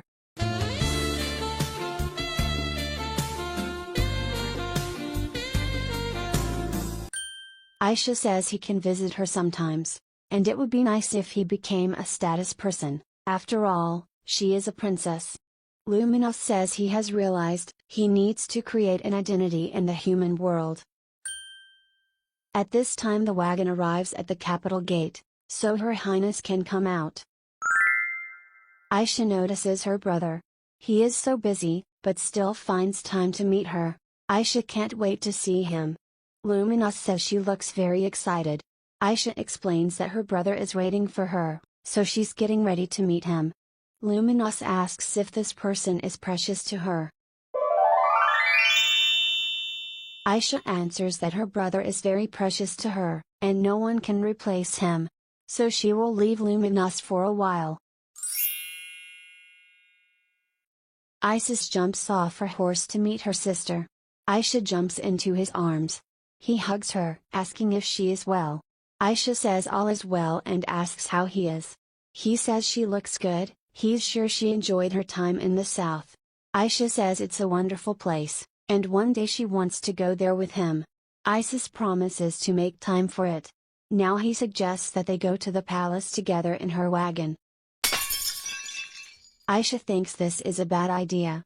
Isis asks her not to delay. Their mother and father also want to see her. Aisha still has one last hope, that Luminos is still invisible. Isis wants to ask her sister something. Who is this gentleman? The rest of the people don't understand what the prince is talking about. There is no one in the carriage. But the author really wants to embarrass Aisha, so Isis can see him. Aisha tries to pretend that she doesn't understand what kind of gentleman her brother is talking about. But Isis doesn't want to hear the answer from her. He wants to hear the answer from this gentleman. Aisha asks Isis to wait. She will explain everything to him now.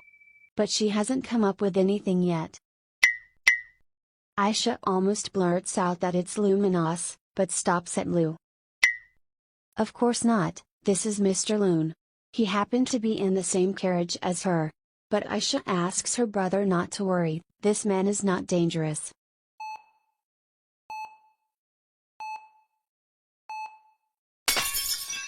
Aisha realizes that her explanations are not enough. Aisha. She can't tell everyone that King Luminos wants to be friends with her. If people found out about it, it would shake up the whole continent. Isis seems to have guessed it all. It's love at first sight. After their fateful meeting at the ball, they promised each other to be together forever. So they went together to the imperial palace to ask permission to marry. Even if their parents would not allow it, they would still elope for their love. Aisha doesn't understand why her brother says such things. It's not like that. Isis says that Aisha is too young to get married. Aisha fails to convince her brother that this is not the case at all. The gentleman says his name is Luminos. Isis doesn't believe him. He says his joke is not funny. The gentleman corrects himself, by saying that he is only a follower of Luminos. Isis concludes that he is a priest of light. The gentleman agrees with him. It looks like Luminos will manage to create an identity for himself in the human world. A priest of light is probably the best identity for the god of light. Isis says he doesn't look like an ordinary priest. Aisha thinks he is unlike a ordinary priest, because he is the god that all priests worship. Isis asks how Aisha met him. Aisha quickly comes up with a story about the priest needing to go to the temple. So she decided to give him a ride. But her brother never understood why she didn't give him another carriage. So, Isis asks how long the priest is going to sit there. The priest doesn't know what the problem is. Isis says that he will get another carriage and travel in comfort. But priest says he doesn't want it, he wants to talk to the holy maiden a little more. Isis asks to take them to the Temple of Light as soon as possible. Since Aisha has promised to take him to the temple, they will do so. Aisha finds herself in an unpleasant situation. The priest is casually talking to the crown prince. And Isis casually talking to the god of light. Aisha asks Lu if they can get to the temple without trouble. Lu is full of optimism about this.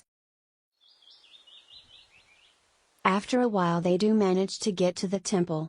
Aisha is glad they finally made it. She thought she would die from such an oppressive atmosphere. Isis says they have arrived, so the priest can finally get out of their wagon. Mr. Loon says goodbye to Aisha, saying they'll see each other later. Luminos leaves the carriage heading confidently towards the temple. Aisha worries about him, wondering if he's going to be okay. Isis sighs, finally they can talk in peace. Isis wants to apologize to Aisha for misunderstanding her. But still, he asks her to be careful. She is the princess and should not give a ride to the first person she meets. Especially men. In general, Isis asks Aisha to stay away from men. Isis says that to meet a priest on the street, who also needs to go to the capital is quite strange. Aisha realizes that her brother is really worried about her. Aisha apologizes for making Isis worry, but Mr. Loon is really a nice man. Isis still doubts that the priest was good. So Isis asks her to swear in the name of the god of light, that she will not get close to this guy in the future. Aisha finds all this very ironic, so she won't do it. Isis concludes that she does have feelings for this man. Tyrion and Iris are surprised by what Aisha has brought with her. They ask what all this is. Aisha says it's all gifts for them. Aisha manages to spend all her savings on gifts. She wanted to repay her family for giving her such great presents on her birthday. Isis is grateful to Aisha, but still thinks she went overboard. Aisha says that while she was traveling she was always thinking about her family, so she bought all these things. Tyrion finds a teacup that reminds him of Iris. Aisha explains, she was thinking of her mother when she bought it. There are also gifts that reminded her of father and brother. The parents say they have a lovely daughter. Isis is touched that she continues to think of them even while she is on vacation. Aisha says that some of the gifts her friends helped her pick out. Isis wonders what they're like, Aisha's friends. One of them is bright and energetic. The other is caring and thoughtful. And also a friend, who Aisha really wants to cheer on. Aisha says they are all really good friends. So she wants to invite them to the next banquet and introduce them to her family. Iris is sure that Aisha's friends are really good kids. She says she heard about what happened at the Marquis Blame Ball. Of course Aisha's parents, who are concerned for her safety, know about the incident. Iris praises her daughter for being so brave in resolving the situation. And she hopes that the girl is one of her new friends. Aisha says she is. But as the princess, she should have settled the case according to imperial law. Tyrion asks her not to worry, any princess action is imperial law. Isis says that Aisha is smart and kind, so he has no doubt that she made the right choice. After all, the most important thing for them that she is unharmed. Iris says that sometimes those who know how to gently embrace others, can overcome anything. Now Aisha knows this too. Tyrion is glad that Aisha has gained something of value on this trip. It's the best gift for them. Isis congratulates Aisha on returning from her first trip. Aisha is happy to be back home. It had been several weeks since Aisha returned from her trip. Now summer is in full swing, which means the summer solstice banquet is coming up. one of the 4 major holidays of the Elmire Empire. The summer solstice is the day the sun stays in the sky the longest in the year. This is the sacred day for the people of the Elmire Empire, who worship the god of light. This year the priests will be invited to celebrate. Iris is in charge of organizing the event, and Aisha has decided to take over the hosting of the priests. Aisha has heard that a very strong priest has appeared in the empire, who might even become the next pope. So Aisha put all her plans on hold for now, and put this priest on the invitation list first. If this priest can become the next pope, his power of light must be really strong. Aisha finally found the name of this priest. Loon. Wait, so this priest must be Lord Luminos. Aisha is shocked at what he's doing here.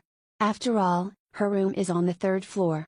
But more importantly, what happens if someone notices him in the Imperial Palace?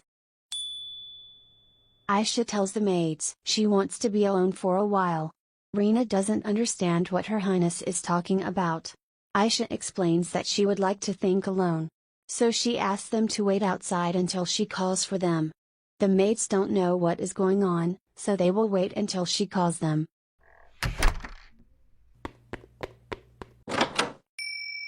Aisha excitedly asks what brings Luminos here. And why is he wearing that garb? Is he really going to be the next high priest? Aisha realized that it wasn't polite to pounce on the god of light like that. Aisha apologizes and asks him to come in. Luminos says it's okay, he shouldn't have frightened her with that appearance. He is surprised that she already knows everything. Aisha explains she is holding an event, so when she studies the materials she saw the name Loon. Luminos admits he showed the children a piece of his power and they were so excited. He didn't actually want to become a high priest, but they asked him so desperately, so he agreed. Aisha doesn't know which children he is talking about. Luminos was talking about priests. Aisha thinks it's funny, but to Luminos they are really like children. Luminos asks it will be okay now. Aisha tells him before that people should have privacy, so he asks to be allowed to visit her once every few weeks. Aisha believes that the conversation had an effect on him. She's a little embarrassed that his sudden appearance startled her so much. But it will take some time for him to fully realize what privacy is. Aisha agrees to let him visit her. She would also like to apologize for her brother's rudeness in the carriage. She wonders why he let Isis see him. Luminos says he was curious. At the time Aisha said that her brother was very precious to her. So he was curious to know what such a precious person to her represented. Aisha has that feeling again. Like when he first told her that he was interested in her. Aisha feels herself blushing. Lu finally woke up. She notices His Majesty. Lu bombards Luminos with many questions. She also tells him that the priest's garb suits him very well. Aisha reminds Lu that she is talking to the god of light. Luminos says that Lu reminds him of someone who recently talked to him the same way. She must know that spirits are like their masters. Aisha tries to justify herself, after all, he showed up too suddenly. Aisha wants to know that dream she had, he created it. Luminos says he's been to this cliff, because it's a convenient spot, but he hasn't heard of it causing dreams. Maybe this dream is caused by her energy reacting with his. Aisha asks if this is possible. Luminos doesn't know, but the fact that she can see spirits with her naked eyes is also an anomaly. It reminded him of a story he heard a long time ago. Aisha asks him to tell the story. Aisha is so excited, now she will hear a story that the King of Spirits heard a long time ago. Luminos says it's time for him to leave. Someone asks why the maids are outside and not in Aisha's room. The maids answer that the princess wanted to be alone, so they wait here. Aisha recognizes her brother's voice. Luminos thinks he should leave now. Aisha realized something, unlike the lower spirits, Spirit King could be seen by humans even when he didn't materialize. However, to them he remained translucent. But now he was definitely visible. Such a strong energy of light was emanating from him. So now Isis would surely be able to see him. Aisha is too timid to be with Luminous and Isis at the same time, so he really should leave. Luminous says he enjoyed having tea with her. He will look forward to the next meeting. Isis is already starting to knock on the door. Aisha asks them to come in. Isis asks what happened, why she wanted to be alone. Aisha assures him that everything is fine. She just wanted to focus on organizing the holiday. But Isis notices that something is wrong. So he wants to ask Aisha something. Who was in her room? Aisha explains she had tea time with Lu. They sometimes have tea together. Why does Isis look so serious? Maybe he figured out everything. Isis asks her not to startle him like that anymore. After all, Aisha is rarely alone. Aisha thinks it was Isis who startled her even more. Why is he so observant? Isis says that after the sword training, he decided to stop by Aisha's room to go to lunch with their father and mother together. Aisha asks Isis if her parents have anything to say to them. They must be busy getting ready for the summer banquet, so it must be something important. Isis says he doesn't know, but maybe there will be a surprise at the summer solstice banquet. And Isis is sure Aisha will like it. A surprise that Aisha will like, she wants to know what it is. But Isis says it's a secret. Aisha finds it not fair, why her brother can't tell her. Isis asks her not to look at him with those eyes, he won't fall for her puppy dog eye trick. Aisha doesn't know what he's talking about, she didn't do anything. Isis promises that she will find out soon, she needs to be a little more patient. Aisha is shocked to hear about her debutante ceremony. Tyrion says they decided to have her debutante ceremony during the summer banquet. Aisha hasn't experienced a debutante ceremony, even in her previous life when she was Elisa. Iris says the time has come. Usually a debutante ceremony is held when a girl is 14. Tyrion says she has the lead role at the summer solstice banquet. So they decide that Aisha will shine even brighter if she debuts during the event. The parents ask what Aisha thinks about it. If it's all too onerous, they can postpone it for another day. Debut is the official entry into the social world. It is an important ceremony for young people.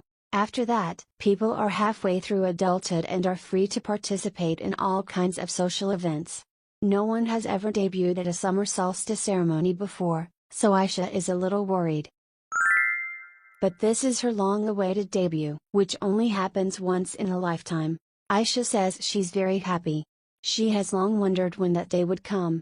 Tyrion is glad to hear that, because he was worried that it would be too hard for her. Isis reminds her that he promised she would like it. Aisha finds this a really nice surprise. Tyrion says that on this day she will be blessed by a priest who will become the high priest in the future. In fact, they would like her to be blessed by the high priest, but he politely declines. He said it would be better if the princess is blessed by the future high priest, not by a decrepit old man like him. Iris had heard that the new priest had no less divine power than the high priest, so his blessing will be just as powerful. Aisha realized that her parents thought she would be disappointed if she didn't get the blessing from the high priest. In their empire, the Temple of Light is the state religion. That is why the nobles are blessed by the priests of light. And the higher a person's status, the higher the position of the priest should be. The imperial princess should be blessed by the high priest. That's what Aisha's parents think. But the next high priest is Luminous. Aisha is not disappointed, on the contrary, she finds this honor even excessive. She can't believe that the King of Spirits himself gives her a blessing at her debutante ceremony. Aisha says she is looking forward to the day. Isis suggests a small debutante ceremony. They will have a lot of problems, if the entire empire falls in love with Aisha. The parents think Isis is right. Aisha can't believe her ears, they can't cancel everything now. Still, she's right. Since Aisha agrees, Iris says there are many preparations waiting for them. They need to prepare a dress for Aisha and organize the ball. Isis says he will help them, He thinks he knows more about Aisha than anyone else. Iris asks them not to underestimate a mother's intuition. Someone calls her master. Lu tells her in confidence, she also knows a lot about her. Aisha never forgets about Lu. She confesses to Lu that she can't wait for her debutante ceremony. Aisha thanks Isis for walking her to the princess palace. It's a good thing she has a free schedule this evening. Actually, Isis would like to talk to her about what happened. Aisha thought so. That artifact really came from the Denver Empire. Isis can't know for sure, but apparently despite the artifacts is forbidden in Elmire, the Denver Empire is secretly distributing them. That teacher who taught the spirit classes was invited from Denver. So Isis is sure, the Denver Empire was involved in this incident, and Aisha's guess was right. After Aisha returned from her trip, she and Isis had a conversation. Aisha has such a cute curtsy in this art. Isis thanks Aisha for her gifts, and wishes her a good night. Aisha winks, showing that she wants to talk to him alone. Actually, Aisha would like to ask Isis for a favor. She tells her brother what really happened on this trip. Of course Isis heard what happened, but he didn't think anything like that would happen.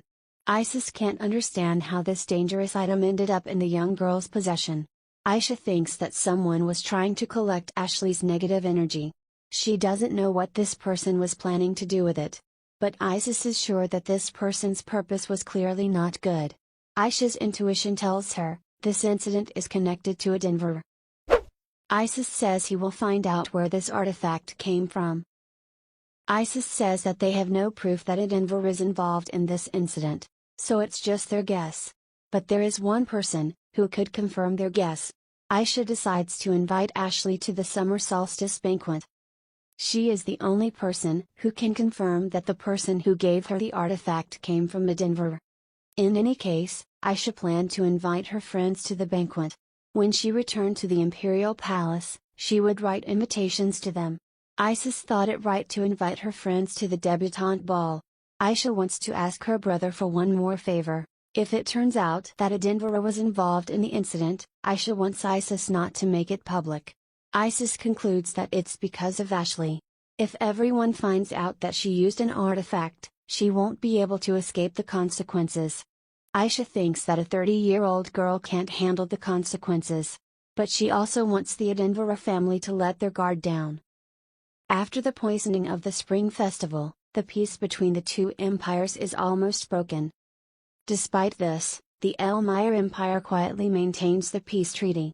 Of course this is done for the peace of its inhabitants, but not only because of that. Elmire waits the moment when a Denver will brazenly bare their claws. Aisha thinks they need to act carefully, to find out what they are up to. Isis asks if Aisha remembers what he once told her. She looks more like an adult than he is. When he found out what the reason was, everything falls into place. He can't believe that she's 14 years old now, but he admits that she's more mature. Isis remembers her saying that Elisa Della Denver died when she was 14. Whatever Denver is up to, Isis promises to protect her, and then she will meet her 15th. No, Isis promises to protect her for the rest of her life. He swears to protect her in any way he can. Aisha asks if Isis has found anything else, besides the artifact incident. Isis says no, absolutely nothing. He feels it's time for them to go back, it will be dark soon.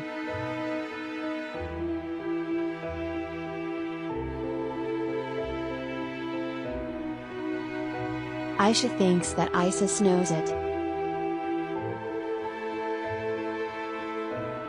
As well as he knows her. So well does she know him.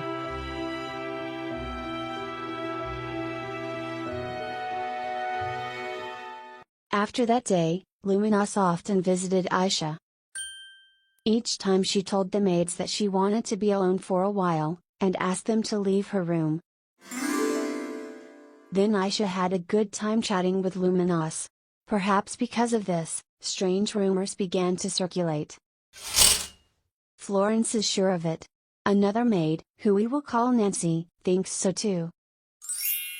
Her Highness often wants to be alone. She seems to have a lot on her mind. And she looks out of the window with such a sad and pensive look. Their beloved princess is definitely going through puberty. Aisha wants to know what the ladies were just talking about. The maids answer that they weren't talking about anything. They were just discussing her dress for the debutante ball. Florence wants to ask Her Highness if she wants to be alone today. Aisha says she's not sure yet. After all, Luminous comes at random times, so she can't know for sure. Florence means that girls her age often need to be by themselves. Nancy says they all go through this phase. Florence explains, it's a natural process, so it would be strange if it didn't start at her age. Aisha doesn't know what they're talking about, what they mean. The maids list her actions, which indicate that she is going through puberty. Aisha can't believe that her hastily invented excuse would cause such misunderstanding. So Aisha says it's a misunderstanding, she is not going through puberty. The maids quickly agree with her. Aisha thinks it's like when a drunk person tries to convince everyone that he's not drunk. Someone runs in here. Aisha asks what brings Isis, her mother and father, here. Isis asks if Aisha is going through. Aisha confidently says, no, she is not going through puberty. Isis says he believes Aisha. Iris begins to cry because her baby has grown so much. Aisha realizes that they don't believe her. She asks Rena if she also thinks she is going through puberty. Rena says that she was the only one who believed to the last moment that Aisha has lost all hope. But she really isn't going through puberty. This is all Lumina's fault. After a while, the maids begin to try on the best dress for Aisha. A summer party dress, sewn according to the latest fashions of the social world. This is a classic elegantly designed pink dress. Florence believes that every girl imagines herself in a pink dress at her debutante ball. So Her Highness will look stunning in this dress. Nancy still thinks Her Highness would look better in this light green dress. It will maximize her cuteness, just like a summer fairy. Both ladies ask which dress Her Highness likes. Aisha thinks they've been getting along just fine until this day. Perhaps they quarrel so much because they are mother and daughter. Anyway, Aisha asks for a short break. She has been trying on dresses for hours and is very tired. While mother and daughter decide which dress will suit Her Highness best, Aisha tries to catch her breath. She had no idea that choosing a dress would be so exhausting. Rena brought Aisha some refreshing tea. And letters from Lady Rose, Chloe de Monte, and Ashley Rowland. Aisha opens the letters. Rose writes that she was very happy to receive her invitation to this summer banquet. Aisha thinks the letter was definitely written by Rose, even her handwriting reminds Aisha of her. Rose writes that she is staying at the Chloe Palace. She is certain that Her Highness is very excited about her upcoming debut. Rose asks Aisha to take care of herself. They will meet soon. Rose also can't wait for her own debutante ball, and will definitely invite her. Chloe greets the one and only star of Elmire. She wonders how Her Highness is doing. After the ball, she stayed for a few days at the Marquis Blame's mansion, and now she is back in the capital. She congratulates Aisha on her upcoming debutante ball. And she says it's normal to be nervous, but she is sure Her Highness will do splendidly. Chloe is a year older than Aisha, so she already had her ball last year. Chloe writes that they will arrive at the ball with Lady Rose. She will pray for her well-being until they meet. There is one last letter left from Lady Ashley. She was very surprised to receive an invitation from Her Highness. Ashley writes this letter with a joyous heart and can't help her excitement. She has been thinking a great deal about what Her Highness has told her. She is still afraid of her mother, but she doesn't feel anxiety anymore.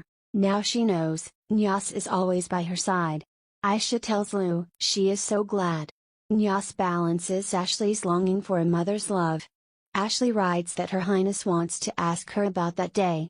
Actually, there's one strange thing that's bugging her. Ashley would like to discuss it with her when they meet. She hopes her story can help Her Highness. Ashley congratulates Aisha on her debut, they will meet soon. So much is going to happen at the summer solstice banquet. Aisha is sure that this will be a special day. Lu agrees with her. She will have her debutante ball, receive a blessing from Lord Luminos and meet her friends. Aisha is happy to be able to share the happiness of this day with so many people dear to her. The priests of light at this banquet want to show the world Mr. Lune, or Lord Luminos. The next pope gives his blessing to the Holy Maiden. This will be a great headline for them, but if it helps the empire and her family, Aisha agrees to go along with them. Also, it's a great way to get the attention of the Adenvara family. Aisha needs to stay focused. She has a lot to do at this banquet. The maids ask if Her Highness has rested. There are still more dresses to be tried on. Aisha had completely forgotten that she had yet to pick her dress. Alright, Aisha is ready. Since picking her dress is her first step in all the preparations, she will happily pick one of the dresses now. A few days before Aisha's debut, the high priest arrived at the imperial palace. The Pope says he is honored to be here. He is looking forward to Her Highness' debutante ball. Tyrion thanks the Pope for coming. The debutante ball be held for his only precious daughter, so Tyrion wants to make the day special. Aisha thinks her father is so wonderful. He must be busy, but he has invited the high priest anyway. Although there is one thing that keeps Aisha from relaxing. Tyrion says he was surprised when he found out that a new high priest was coming soon. But now he sees that this person has a special energy. Aisha didn't expect Luminos to come either. The emperor asks Lune if he belongs to a noble family. Everyone looks at Luminos. What if he doesn't speak politely to their father? After all, he is speaking to the emperor. Luminos says he is not from a noble family. Now everything will be fine, he has succeeded. Pope and Aisha met each other's eyes. Aisha is sure that the high priest has done a good job. Tyrion finds his question irrelevant. Priests leave the worldly life behind to serve God. It's just that Mr. Lune has a very unusual energy. Lune says it's natural to be curious about what interests a person. Aisha doesn't understand why he looks at her, saying such things. Others might find it strange. Aisha says it's an honor for her to be blessed by a person like him. Aisha tries to pretend that she is seeing him for the first time. Luminos says it's an honor for him too. He will try his best. Luminos is so good at playing his part, that Aisha is so happy. But she finds it a little strange. King Luminos speaks to humans in a polite way. Besides, it sounds so natural. When he spoke to her brother the last time, he looked like someone who knew absolutely nothing about respect. The Pope finds Mr. Lune to be the best candidate for the next high priest. Nor is there a more suitable priest to bless Her Highness. Tyrion is glad to hear that. Iris suggests they proceed to preparations for the banquet of the summer solstice. Elmire's family begins to discuss the upcoming celebration with the priests. After a while, Isis and Aisha escort the guests to a carriage. The couple have nothing to say to each other. Isis is sure that they have met before. Then he noticed his unusual energy, but Isis couldn't imagine that this man would be the next pope. Luminos thought so. Isis says they should drop the formal communication. As far as he remembers, the priest doesn't like polite talk. Luminos agrees, that would be better. Isis lost the duel, so the priest can do what he wants. Watching from afar, Aisha finds this situation amusing. Perhaps they can become friends. The Pope finds it all so mysterious.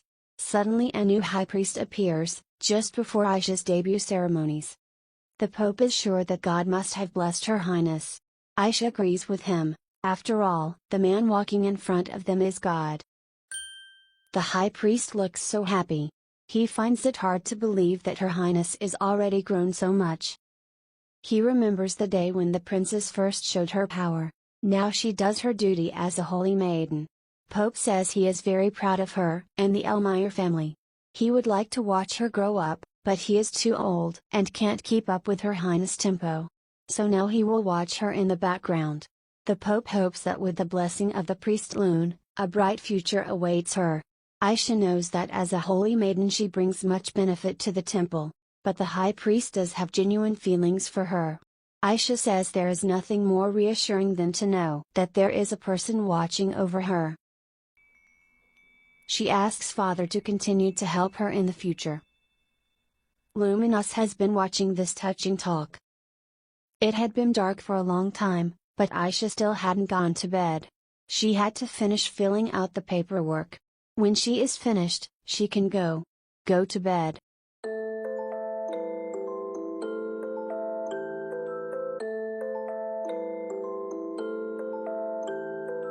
Aisha noticed him. Luminous asks her why she is still awake. Aisha wanted to finish her paperwork before she went to sleep. Aisha didn't expect him to come at this hour. Still, he needs to sleep too.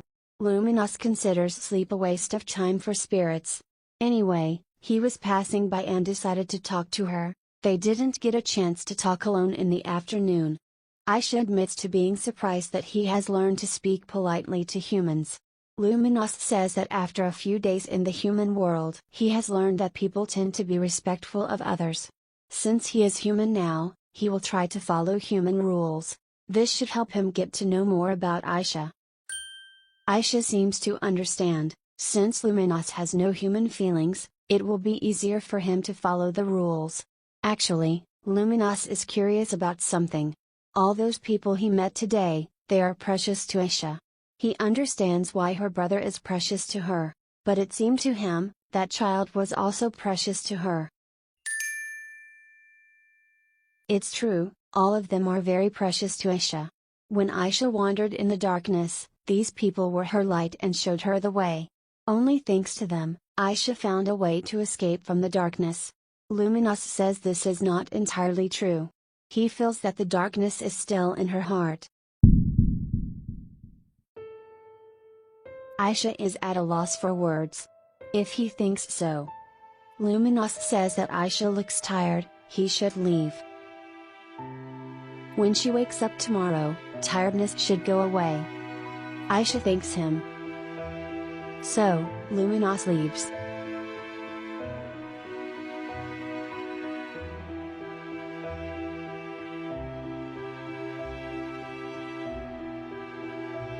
Aisha thinks what Isis might be hiding from her. Rena says that Her Highness is shining today. Aisha answers that she just got a good night's sleep. Of course Luminous promises her tiredness will pass today. But now Aisha is overflowing with energy. This is the power of the King of Spirits. Aisha is actually quite frightened by his words. Perhaps it was Luminous' ability, but she thought he knew all about her. Still, he must not know her secret about her past life. It's not so important right now. Aisha must choose a dress, but how to do it when they are all so beautiful? The maids say that her debutante ball is only a few days away. Her Highness must choose one. Of all the dresses she has tried on, only 3 remain. It seems to the stylist that none of the dresses are to Her Highness' liking. Aisha assures them, all the dresses are beautiful, but she is missing something. Nancy suggests Aisha consult with Her Majesty. She will surely be able to help her. The Empress is busy preparing for the upcoming banquet. The servant informs Iris that Her Highness wants to see her. Aisha greets her mother. Iris is also happy to see her daughter. Aisha notices the wonderful white dress. While the maids prepare their tea, Aisha can't take her eyes off this dress. Iris notices where her daughter is looking. The dress is really beautiful. Aisha agrees with her, it's gorgeous. Iris says that she wore this dress to her debutante ball. Her debut was also when she was 14 years old. Aisha is surprised that the dress still looks chic and neat even though it's over 20 years old. Iris says that when she was preparing for the banquet, She remembered those times and decided to get this dress. Aisha asks her mother to tell her more about that day. Iris doubts that she would be interested, but Aisha asks her mother to tell her. She really wants to hear the story behind the dress. So, Iris begins to tell the story of what happened more than 20 years ago. In the northern regions it's always cold, so it's customary to have the debut ceremony in the summer. Iris doesn't know, maybe the gods played that way with her. But a few days before her ceremony, the rainy season began. Little Iris doesn't understand how this happened. It doesn't rain so much in the north. Also, her brother, who was supposed to be her dance partner, fell off his horse. There will be no guests, and no dance partner. Her debutante ball is completely ruined. Someone says he accidentally overheard her. He can't stop the rain, but he can be her partner in the ball. Tyrion sees that the girl doesn't react. He gets down on one knee and asks, she will give him the honor of being her partner. Iris' smile is a precious treasure of the Elmire Empire. That summer day was like a dream for Iris. Just when she thought it would be the worst day of her life, it turned out to be the best day. Aisha asks if that was the day her mother fell in love with her father. Iris won't admit it. Back then he was already the crown prince, and she thought she wasn't up to his level. Most importantly, Tyrion was sincere in his role as partner that day. They had never met before, but he held his hand to her anyway. Iris will remember his kindness for the rest of her life. Iris is actually a little sad. She won't be able to wear that dress anymore. That dress was to remain only in her memories. Aisha wants to ask her mother for one favor. What kind of favor? Just look at that pretty face. Nancy thought the green dress was very pretty, sad that Her Highness didn't choose it. Florence is sure that the pink dress was the most beautiful. But mother and daughter agree on one thing. Her Highness has excellent taste. Everyone says the princess looks gorgeous in Her Majesty's debut dress. Aisha says it's all thanks to them. Finally, the day of the banquet has arrived. While the guests enjoyed a morning boat ride, Aisha, like the holy maiden, spent time with the priests. When all the preparations were finished, Aisha would introduce the priests to the people. As she had expected, Luminous would host the banquet with her. Now Aisha will be changing into her debut dress, so she will see Luminous later. Aisha says she is ready, she can go now. The jewels turned out to be too heavy. Apparently they picked the most wonderful ones for the debutante ball. Someone knocks on the door. Vian says that soon Her Highness will have to go to the ballroom. Aisha tells Lord Vian that she is just about ready to go. Aisha asks Vian if something is wrong. Vian apologizes. He congratulates Aisha on her debut. And one more thing. Her Highness looks unbelievably beautiful today. Aisha thanks him. She thinks this is the first compliment she has received from Lord Vian. Aisha finds Lord Vian looks wonderful too. Vian asks what is bothering her. Aisha answers that it's the jewelry. They are a little heavy. Vian asks her to wait a moment. His ring flashes and the jewelry around Aisha's neck becomes lighter. Vian says he used magic, so it won't be so heavy. Aisha greatly thanks Lord Vian. Vian is always glad to help her. Aisha greets the priests. The priest Loon is pleased to see Her Highness. Aisha introduces her two boyfriends to each other. I apologize. So, they can come in. The herald introduces the one and only Elmire Star. Her Highness, Princess Aisha Elmire, and the priest Loon. All the guests think Aisha is very beautiful. Today is also Her Highness' debut ceremony. Her Highness is already so grown up. Next to her is the priest who will be the next pope. Many people think he looks absolutely perfect. Tyrion is surprised by Aisha's dress. He asks Iris if this is the dress. Iris can't believe he still remembers it. Of course Tyrion remembers that day. How could he forget that young lady in tears? Actually, it was Aisha's idea. Aisha asks her mother to borrow this dress. She wants to wear it on her debut, so her mother can remember that day.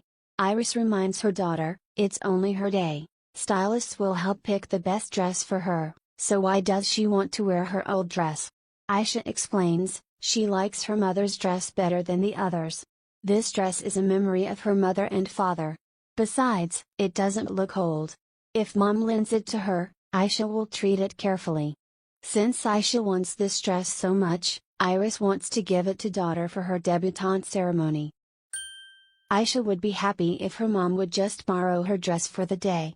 Why would she give away the dress so precious to her? That's why Iris wants to give it to Aisha. This dress has given Iris many happy memories. Now it's time for her daughter to create her own happy memories. The parents are so happy. Their Aisha has grown into a healthy and beautiful young lady. A very interesting picture. Try to find Isis and Vian in it. Star of Elmire, Aisha de Elmire greets the sun, moon, and little son of Elmire. Her father asks her to step up. He asks if she is nervous. Aisha doesn't worry at all. The emperor blesses Aisha at her debutante ceremony. He hopes she will have many experiences in the future, and achieve everything she wants. Tyrion will always support her, so the Elmire star will shine brightly. Aisha thanks her father. Then the emperor announces the start of the summer solstice banquet. The time has finally come. It's time for Aisha to receive the blessings of Luminos. My heart rages around like an ocean in my head, because there are so many things that I left unsaid.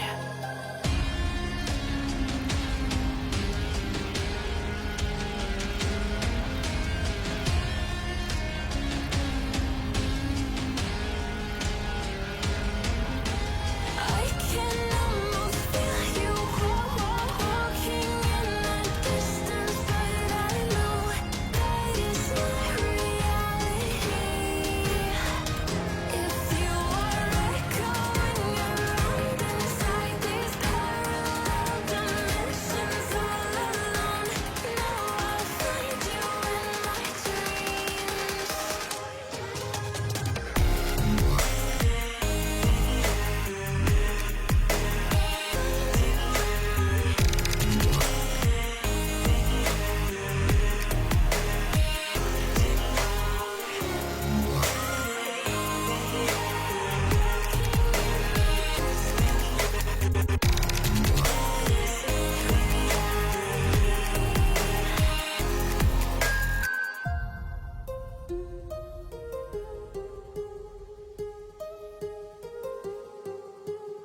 Aisha thanks him.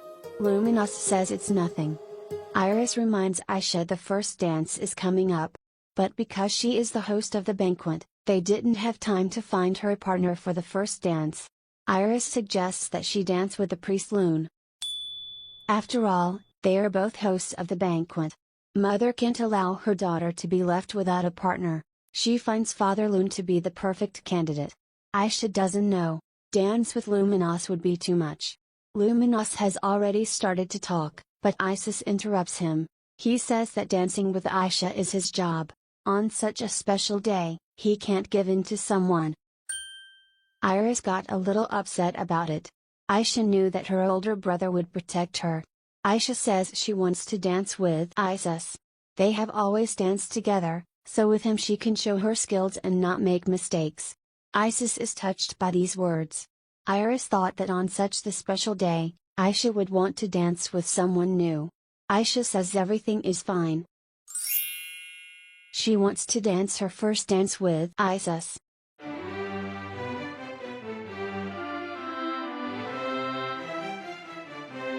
Isis congratulates Aisha on her debut. She did a good job organizing the banquet. Aisha says it was fun. Her family helped her prepare for the day. Isis believes she has a lot of fun waiting for her in social circles. But as much fun as she had, he asks Aisha not to forget about her brother. Aisha will always remember the time she spent with him. Those memories are very precious to her. Aisha also asks him to promise that he will always be around.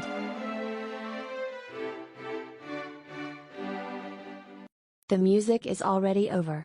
The first dance comes to an end. Aisha still hasn't heard back from her brother. Isis orders Vian to escort his sister. This is the prince's order. Aisha is glad to see him. Isis is sure that Vian can handle it. The song for the second dance begins. Aisha asks Lord Vian, does he want to dance with her?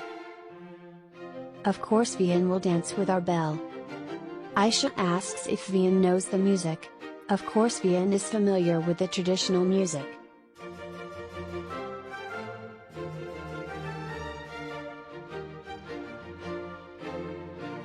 Vian apologizes, he is not a good dancer. Aisha finds this funny, he's always been good at everything, but now he's so clumsy. Vian asks her to stop teasing him. Aisha says that the talent for dance is not that important. If he relaxes, he will have a lot of fun at the banquet. Vian does his best. Aisha tells Vian that it was quite painful. Isis is surprised that Vian is a terrible dancer. That's why he always refused to dance at balls. Vian says it's all Isis's fault, why he made him dance so suddenly. Someone holds out his hand to Aisha. Luminous didn't refuse to dance with Her Highness. It was a surprise to Aisha. Of course she will dance with him. Isis was too careless. Aisha asks if Luminous knows how to dance. Luminous says that dancing for the spirit is basic. Aisha had completely forgotten, spirits love to attend balls before. Luminous says his name is Loon.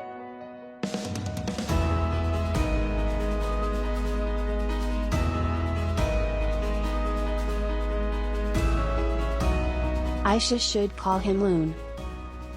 She calls him that only in front of others. While he is in the human world, his name is Loon. Aisha ponders his words. While he is in the human world. Luminous notices her confusion. He wants her to call him that, because he likes that name. After all, it was Aisha who gave him that name.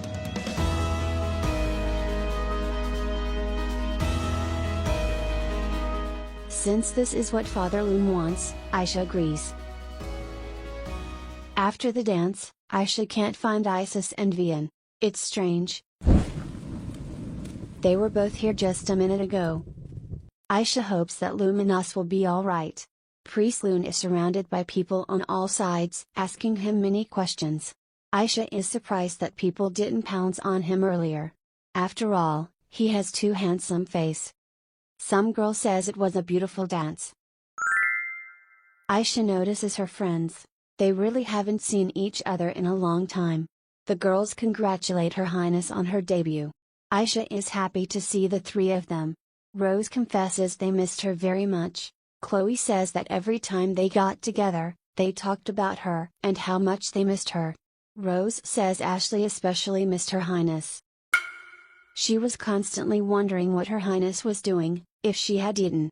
Chloe says when Ashley wasn't around, Rose also said interesting things. Aisha is a little embarrassed by her friend's behavior. Rose's stomach growled. That's because Rose hasn't eaten anything since yesterday. She wanted to wear a pretty dress to the banquet. Aisha knows where to find a lot of desserts, they should go there now.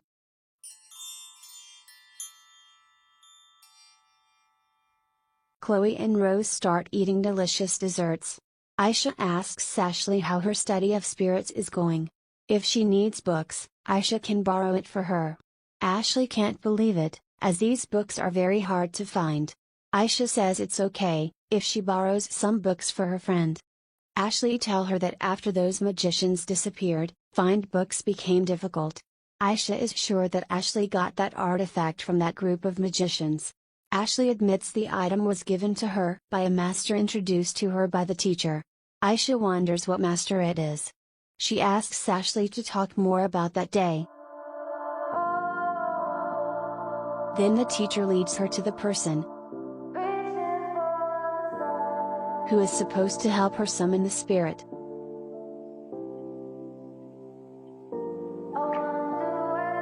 The master looks younger than Ashley had imagined. The master says she has beautiful hair. If Ashley wants to become an elementalist, the master will help her do it. Ashley is glad to hear this, what she needs to do.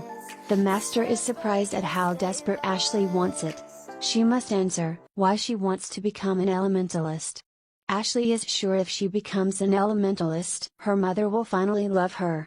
She has still failed to live up to her mother's expectations.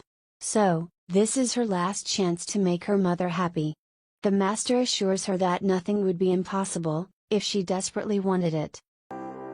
We are reaching for the stars, but we're making this too hard, and I wonder where you are. Mysterious, that's the part you always show, 'cause you're too curious. Maybe you should take it slow. Mysterious, that's the part you always show, 'cause you're too curious. Maybe you should take it slow.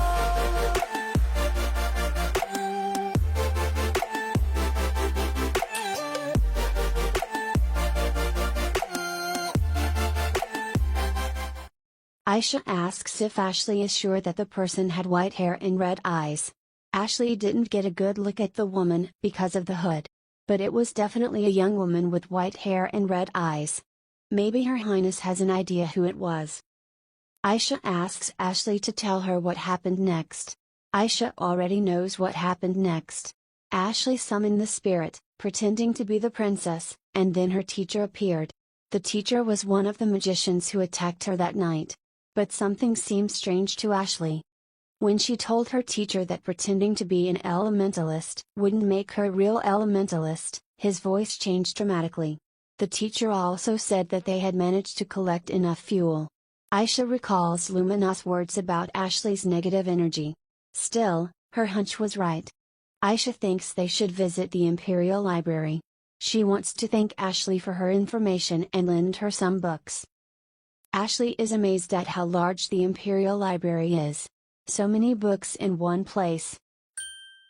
Aisha doesn't seem to be in the mood to give Ashley a tour. She goes through the books looking for the right one. Aisha's found this information in this book before. Here it is. Fuel is used as negative energy to summon demons.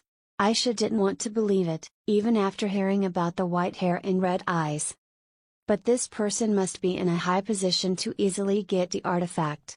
Someone who can use negative energy for black magic. A female resident of Edinburgh with white hair and red eyes. It could be only one person. Marianne, Princess of the Edinburgh Empire. It's more accurate to say Marianne, the Black Magician. All these strange things make sense if Marianne is behind it. Then the true nature of those red eyes becomes clear. Those red eyes are the power of a demon, not a spirit. Aisha tries to realize what terrible things Marianne is up to. Ashley asks Her Highness what happened. She says Aisha's hands keep trembling. Is everything all right with Her Highness? Ashley apologizes for touching her without permission. But Aisha says it's fine. She also needs someone to give her a shoulder to lean on. Aisha asks Ashley to stay like this for a little longer. This situation reminds Ashley of the first time Her Highness took her hand. Then Aisha was able to melt her heart. After that day, Ashley decided to become a person who could also give someone that warmth. Especially at a moment like this, Ashley hopes to become such person for Aisha. The girls came back from the library. Even though Aisha shows Ashley her weak side, she is feeling much better now. Aisha decided not to tell Ashley that her hands were cold. Perhaps it's because of her affinity with the water element. Rose and Chloe notice their friends. Rose says that the desserts at the Imperial Palace are really the best. Ashley shows the girls how many books on elemental spirits Her Highness has lent her. The girls are sure, Ashley will soon be able to summon Nyos, and everything will be wonderful. Aisha reminds them that there will be a lantern festival at midnight. While the ladies laugh at the fact that Chloe has chocolate on her lips, Aisha hears familiar voices from the balcony. Ashley asks what's wrong. Aisha answers it's nothing, they should hurry up. So the ladies go to see the lantern festival. The voices on the balcony say that the situation in the Principality of Ryotan is getting more complicated. There's more fighting every day, and the Denver Empire seems to be hiring troops. All of this is worrying Isis. Vian is sure that there will be more and more provocations from Denver. Emperor Tyrion is going to dispatch knights to the Principality of Ryotan in accordance with the military agreement. If nothing changes, war will soon break out. Emperor Lycias has been recruiting new troops for a year now. Despite the fact that Lycias was able to become emperor thanks to the support of the fifth princess, the Holy Maiden Denver, the nobles were against his becoming emperor. The new emperor needs a resounding victory to consolidate his influence. The Principality of Ryotan occupies a favorable geographical position.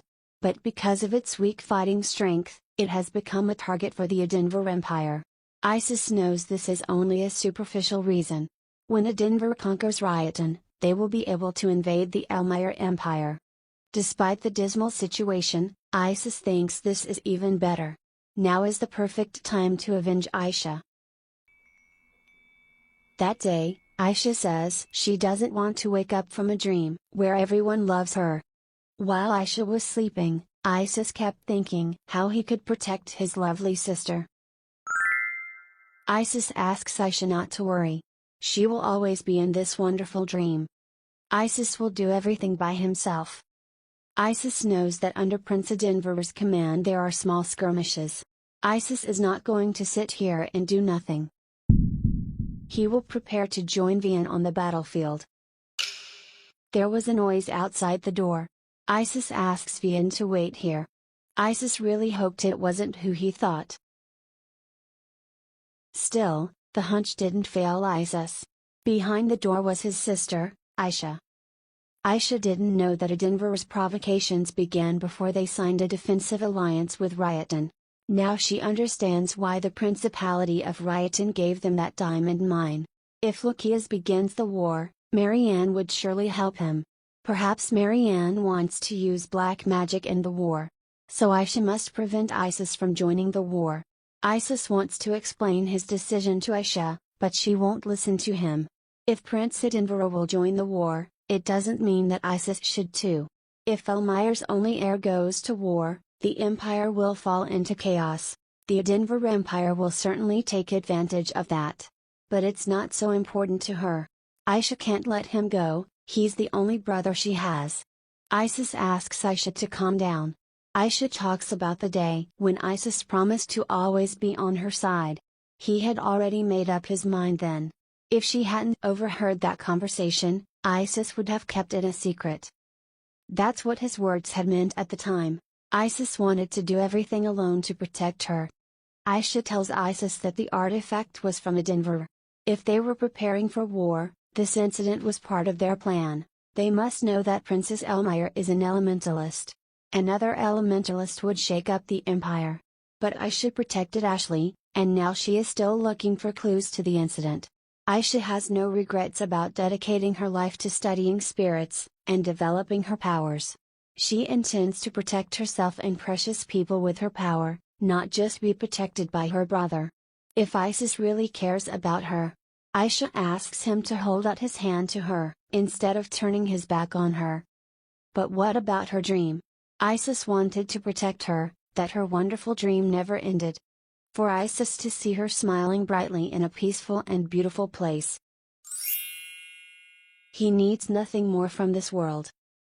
But now he realizes that he was wrong. After all, these dreams belong to Aisha. His joining the war was a hasty and emotional decision. They should look for another way to solve this problem together. Aisha asks if he's telling the truth. Isis has never lied to her. But Aisha reminds him of the time he said nothing was happening. From now on, Isis shouldn't keep secrets from her. Isis couldn't say no to such wonderful sister. Vian thought it strange that His Highness had instructed him to escort Aisha. Usually, he would have done it himself. Aisha will need time to process what she has learned today. She will tell Isis about Marianne after the banquet. Right now, she needs to learn more about black magic. Wait, Lord Vian is a swordsman but still has magic. Aisha asks him if he knows anything about black magic. Vian doubts he can tell her anything new. Books on black magic are even rarer than books on elemental spirits. Vian apologizes for not being able to help Her Highness. Indeed, black magic has been considered extinct since ancient times. Since Aisha can't learn anything new about this magic, she will have to battle Marianne with only her own powers. As Aisha pondered whether she would be strong enough to beat Marianne, Vian noticed her sadness. He reminds Aisha that the Lantern Festival will start soon. When the festival starts, people will launch their lanterns with wishes into the night sky. Vian seems to think that by making wishes, you're letting yourself know what you really want. He asks if Her Highness has a wish. Aisha is trying to realize what she really wants. Aisha thinks it's weird, but she hasn't decided what she's going to wish for. Vian asks her not to worry, even if she doesn't make her wish at this lantern festival, it will definitely come true. The God of Light illuminates all things, and will always be with them. Aisha agrees with Vian. The God of Light always takes care of them, no matter how far or near he is. He hears them even now, and always will. Aisha thanks Lord Vian for walking her out. Now she will gather her thoughts and go to the festival. As Vian was about to leave, Aisha suddenly asks him, had he decided what he would wish for? Vian says that a few moments ago, he had decided his wish. Vian tells Isis that he has escorted Her Highness to the festival. Vian asks Isis to relax his face, his thoughts are as deep as the Elmire River. Isis jokes that Elmire River is not as shallow as he says. As Vian already knows, there have been many incidents involving artifacts. Also the skirmish is going in Raidan. Isis believes they should not let their guard down. In any case, Vian finds his idea of fighting in a war unreasonable. Even if the princess hadn't stopped him, he would have discouraged him. Since Isis has hurt Her Highness, he will have to put up with his nagging. Vian asks why he is looking at him like that. Absolutely nothing. Isis will be able to protect her sister even from Vian. Anyway, Vian asks Isis not to worry, when war breaks out in Raitan he will be there. Isis recognizes that Vian is an excellent swordsman, but he is still a terrible dancer. Vian doesn't understand why Isis is suddenly bringing this up. Isis doesn't know, but maybe if Vian was also an excellent dancer, Edinburgh would have to surrender. Beautiful night, beautiful imperial garden, and a beautiful girl sitting on a bench. Aisha sits alone, thinking about what she will do in the future. Aisha asks if Loon is here. Luminous comes out of the bushes, casually saying that the banquet hall is too noisy. Aisha jokes that Loon looks more comfortable now. Luminous suddenly asks her the same question. Does she feel more comfortable?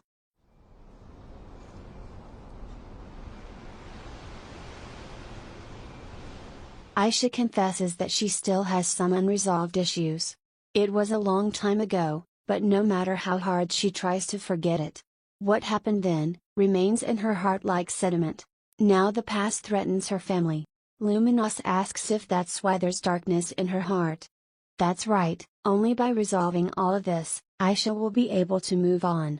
And for that, she needs to become stronger. Aisha decides to tell Luminous about her plans. She wants to summon the King of Spirits, Luminous. Loon asks if she wants to summon him. He reminds her, no human has ever been able to summon the Spirit King. Aisha knows that, maybe it's presumptuous of her to say such things, but if she has any chance at all, she will do whatever it takes to make it happen. Aisha says she'll work hard, study every day, and improve her summoning skills. She will give it her all, so that one day, she can summon him. Luminous was surprised to hear her words. Then he asks why she needs it. She is already strong enough, and there are people to protect her. Can't she just enjoy the peace and happiness she has gotten? Luminos says the same things as Isis. The embrace of her family is so warm, that she has already thought about forgetting about revenge and being happy. However, Aisha says that such a life is not real happiness for her. Seeing what the Denver Empire is doing, she realized her happiness will only exist after revenge. Her true happiness will only begin after breaking with the past, and when she can protect the people precious to her.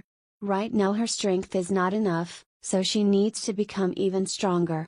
Even if she has to summon the Spirit King to do it. Their conversation was interrupted by the sound of the crowd. The Lantern Festival seemed to have begun, and people from all over the capital began to launch lanterns with wishes. It doesn't matter who Marianne is. Aisha just needs to become strong enough not to lose to any opponent. That would be her wish. Luminos thinks having a master with eyes full of resolve might not be so bad. What does perfect even mean? Is there even such a thing? Ooh, can we switch up all the rules and imagine a utopia? Darling, I'm just so fed up with these expectations. They keep weighing me down. My heart is begging me to get the hell out of my head. I'm gonna live inside the upside down for a minute and pretend, honey, I'm a perfect 10. Whoa, whoa, honey, I'm a perfect 10. Whoa, whoa, and if I say it enough, it gets ingrained in my head, and I start to see, honey, I'm a perfect 10. Honey, I'm a perfect 10. Whoa, honey, I'm a perfect 10. Honey, I'm a, yeah. Yeah, I've discussed it with myself, and I'm disgusted with the way we're told to have a certain face, a certain weight, because we aren't pixels on a screen. No, we're human, we breathe. Every single thing we see curated, it's overrated. These expectations, they keep weighing me down. My heart is begging me to get the hell out of my head. I'm gonna live inside the upside down for a minute and pretend, honey, I'm a perfect 10. Whoa, honey, I'm a perfect 10.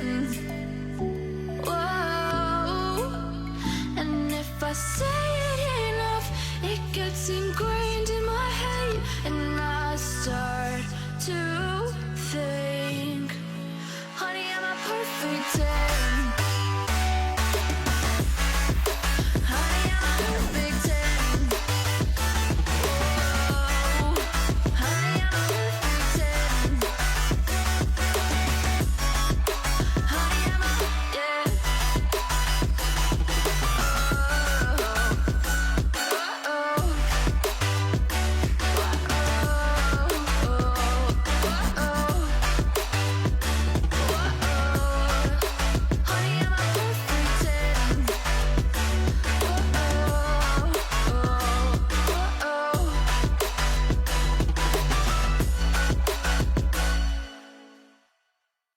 After the Lantern Festival, Rose asks what her friends wished for. For example, she wished health and happiness for her friends and family. Chloe reassures Ashley that she doesn't have to tell her wish, if she doesn't want it. Rose believes that friends shouldn't keep secrets from each other.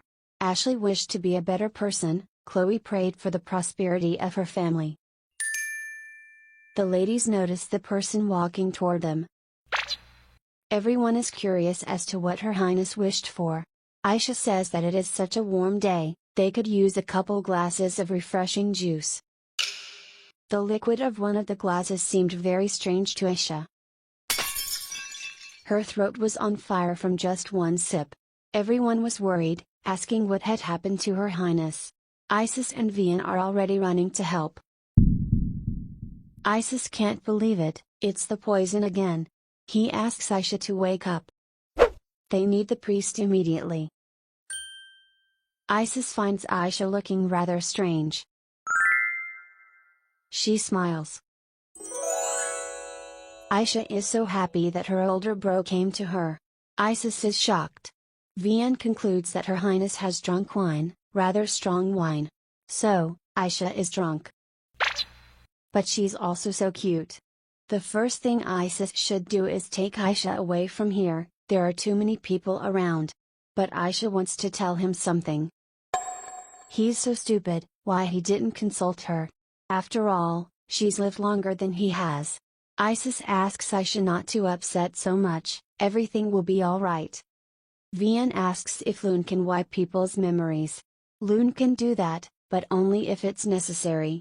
Then maybe he can make Her Highness sober. Loon has never done this before. Tyrion and Iris rush to find out what happened to their children. Aisha notices her parents. Aisha gathers her family in a circle, and says she loves them so much. The family also loves her. Hi guys, it's me. I'm glad you've seen this far. This story is so precious to me, I hope you enjoyed it. Please like and comment under this video, then more people will watch this wonderful story. See you soon. One sunny morning in the garden of the Elmire, Aisha was ready to begin her morning training. She called Lu and Limi. They are happy to see their master. Aisha asks if they are ready, they will do it again today. Aisha uses Limi's divine power, she is overflowing with the power of light. Now she uses Lu's power, and the little spirit turns into an arrow. With the power of light, Aisha materializes a bow. She is ready to shoot the arrow of light straight at the target. Aisha hits the tree with the arrow. The light from the arrow continued to glow for a while. When the power of light ended, Aisha could see an impressive hole in the tree.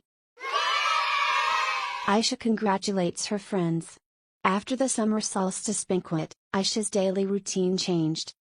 Now every morning she practices using spirit magic. She remembers her goal. She needs to become stronger and summon Luminos. So, Aisha increases her spirit power and prepares for the upcoming war. Of course, the power of light is meant for healing, not attacks, but together with Limi and Lu, Aisha was able to come up with some attacking techniques. If this continues, Aisha will soon be able to summon a high-level spirit. After a few hours of training, Aisha was completely exhausted. But knowing that she was getting closer to her goal every day, Aisha couldn't be more excited. She wondered how Luminos was doing, she hadn't seen him since the banquet. When Aisha thinks of Luminos, he's already here. Loon comes to the conclusion that Aisha really wants to summon him. Aisha will try her best. Luminos notices what she's doing. She must be tired after using so much power of light. Loon asks her to take a break. Aisha agrees with him, but she can't waste time, she needs to get stronger as soon as possible. Luminos uses his power to help Aisha regain her strength. Lu and Limi amazed at how close their king and master are. The children of the temple tell Luminos that humans have important things to do as well as work. Rest and leisure are just as important to humans. So, Loon and Aisha went to the capital for a walk. Of course Aisha took care of their disguise, so no one would recognize them. Luminos doesn't like disguises, he even suggested Aisha to go to the capital on Ludian. Aisha asks Loon not to attract unnecessary attention. Loon asks her not to worry, they have already attracted all the attention of people. Aisha believes that it's because of Loon, he's standing out too much. Luminos finds her the same. Aisha excuses herself by saying she chose the most modest dress she had. Aisha notices a clothing store. Since they came to the capital, Aisha wants to buy new clothes for herself and Loon. Aisha believes that she will be inconspicuous in these clothes. Luminous says it's the first time he's done something like this. He asks Aisha how he looks now. Aisha thinks he looks pretty good, and the other women in the store think the same. So Aisha quickly leaves the store, saying that Loon had better wear a hoodie, to avoid attention. Outside, Aisha tells Loon that the wig is nice, but it's still better to wear a hood. It will be warm in it, but still.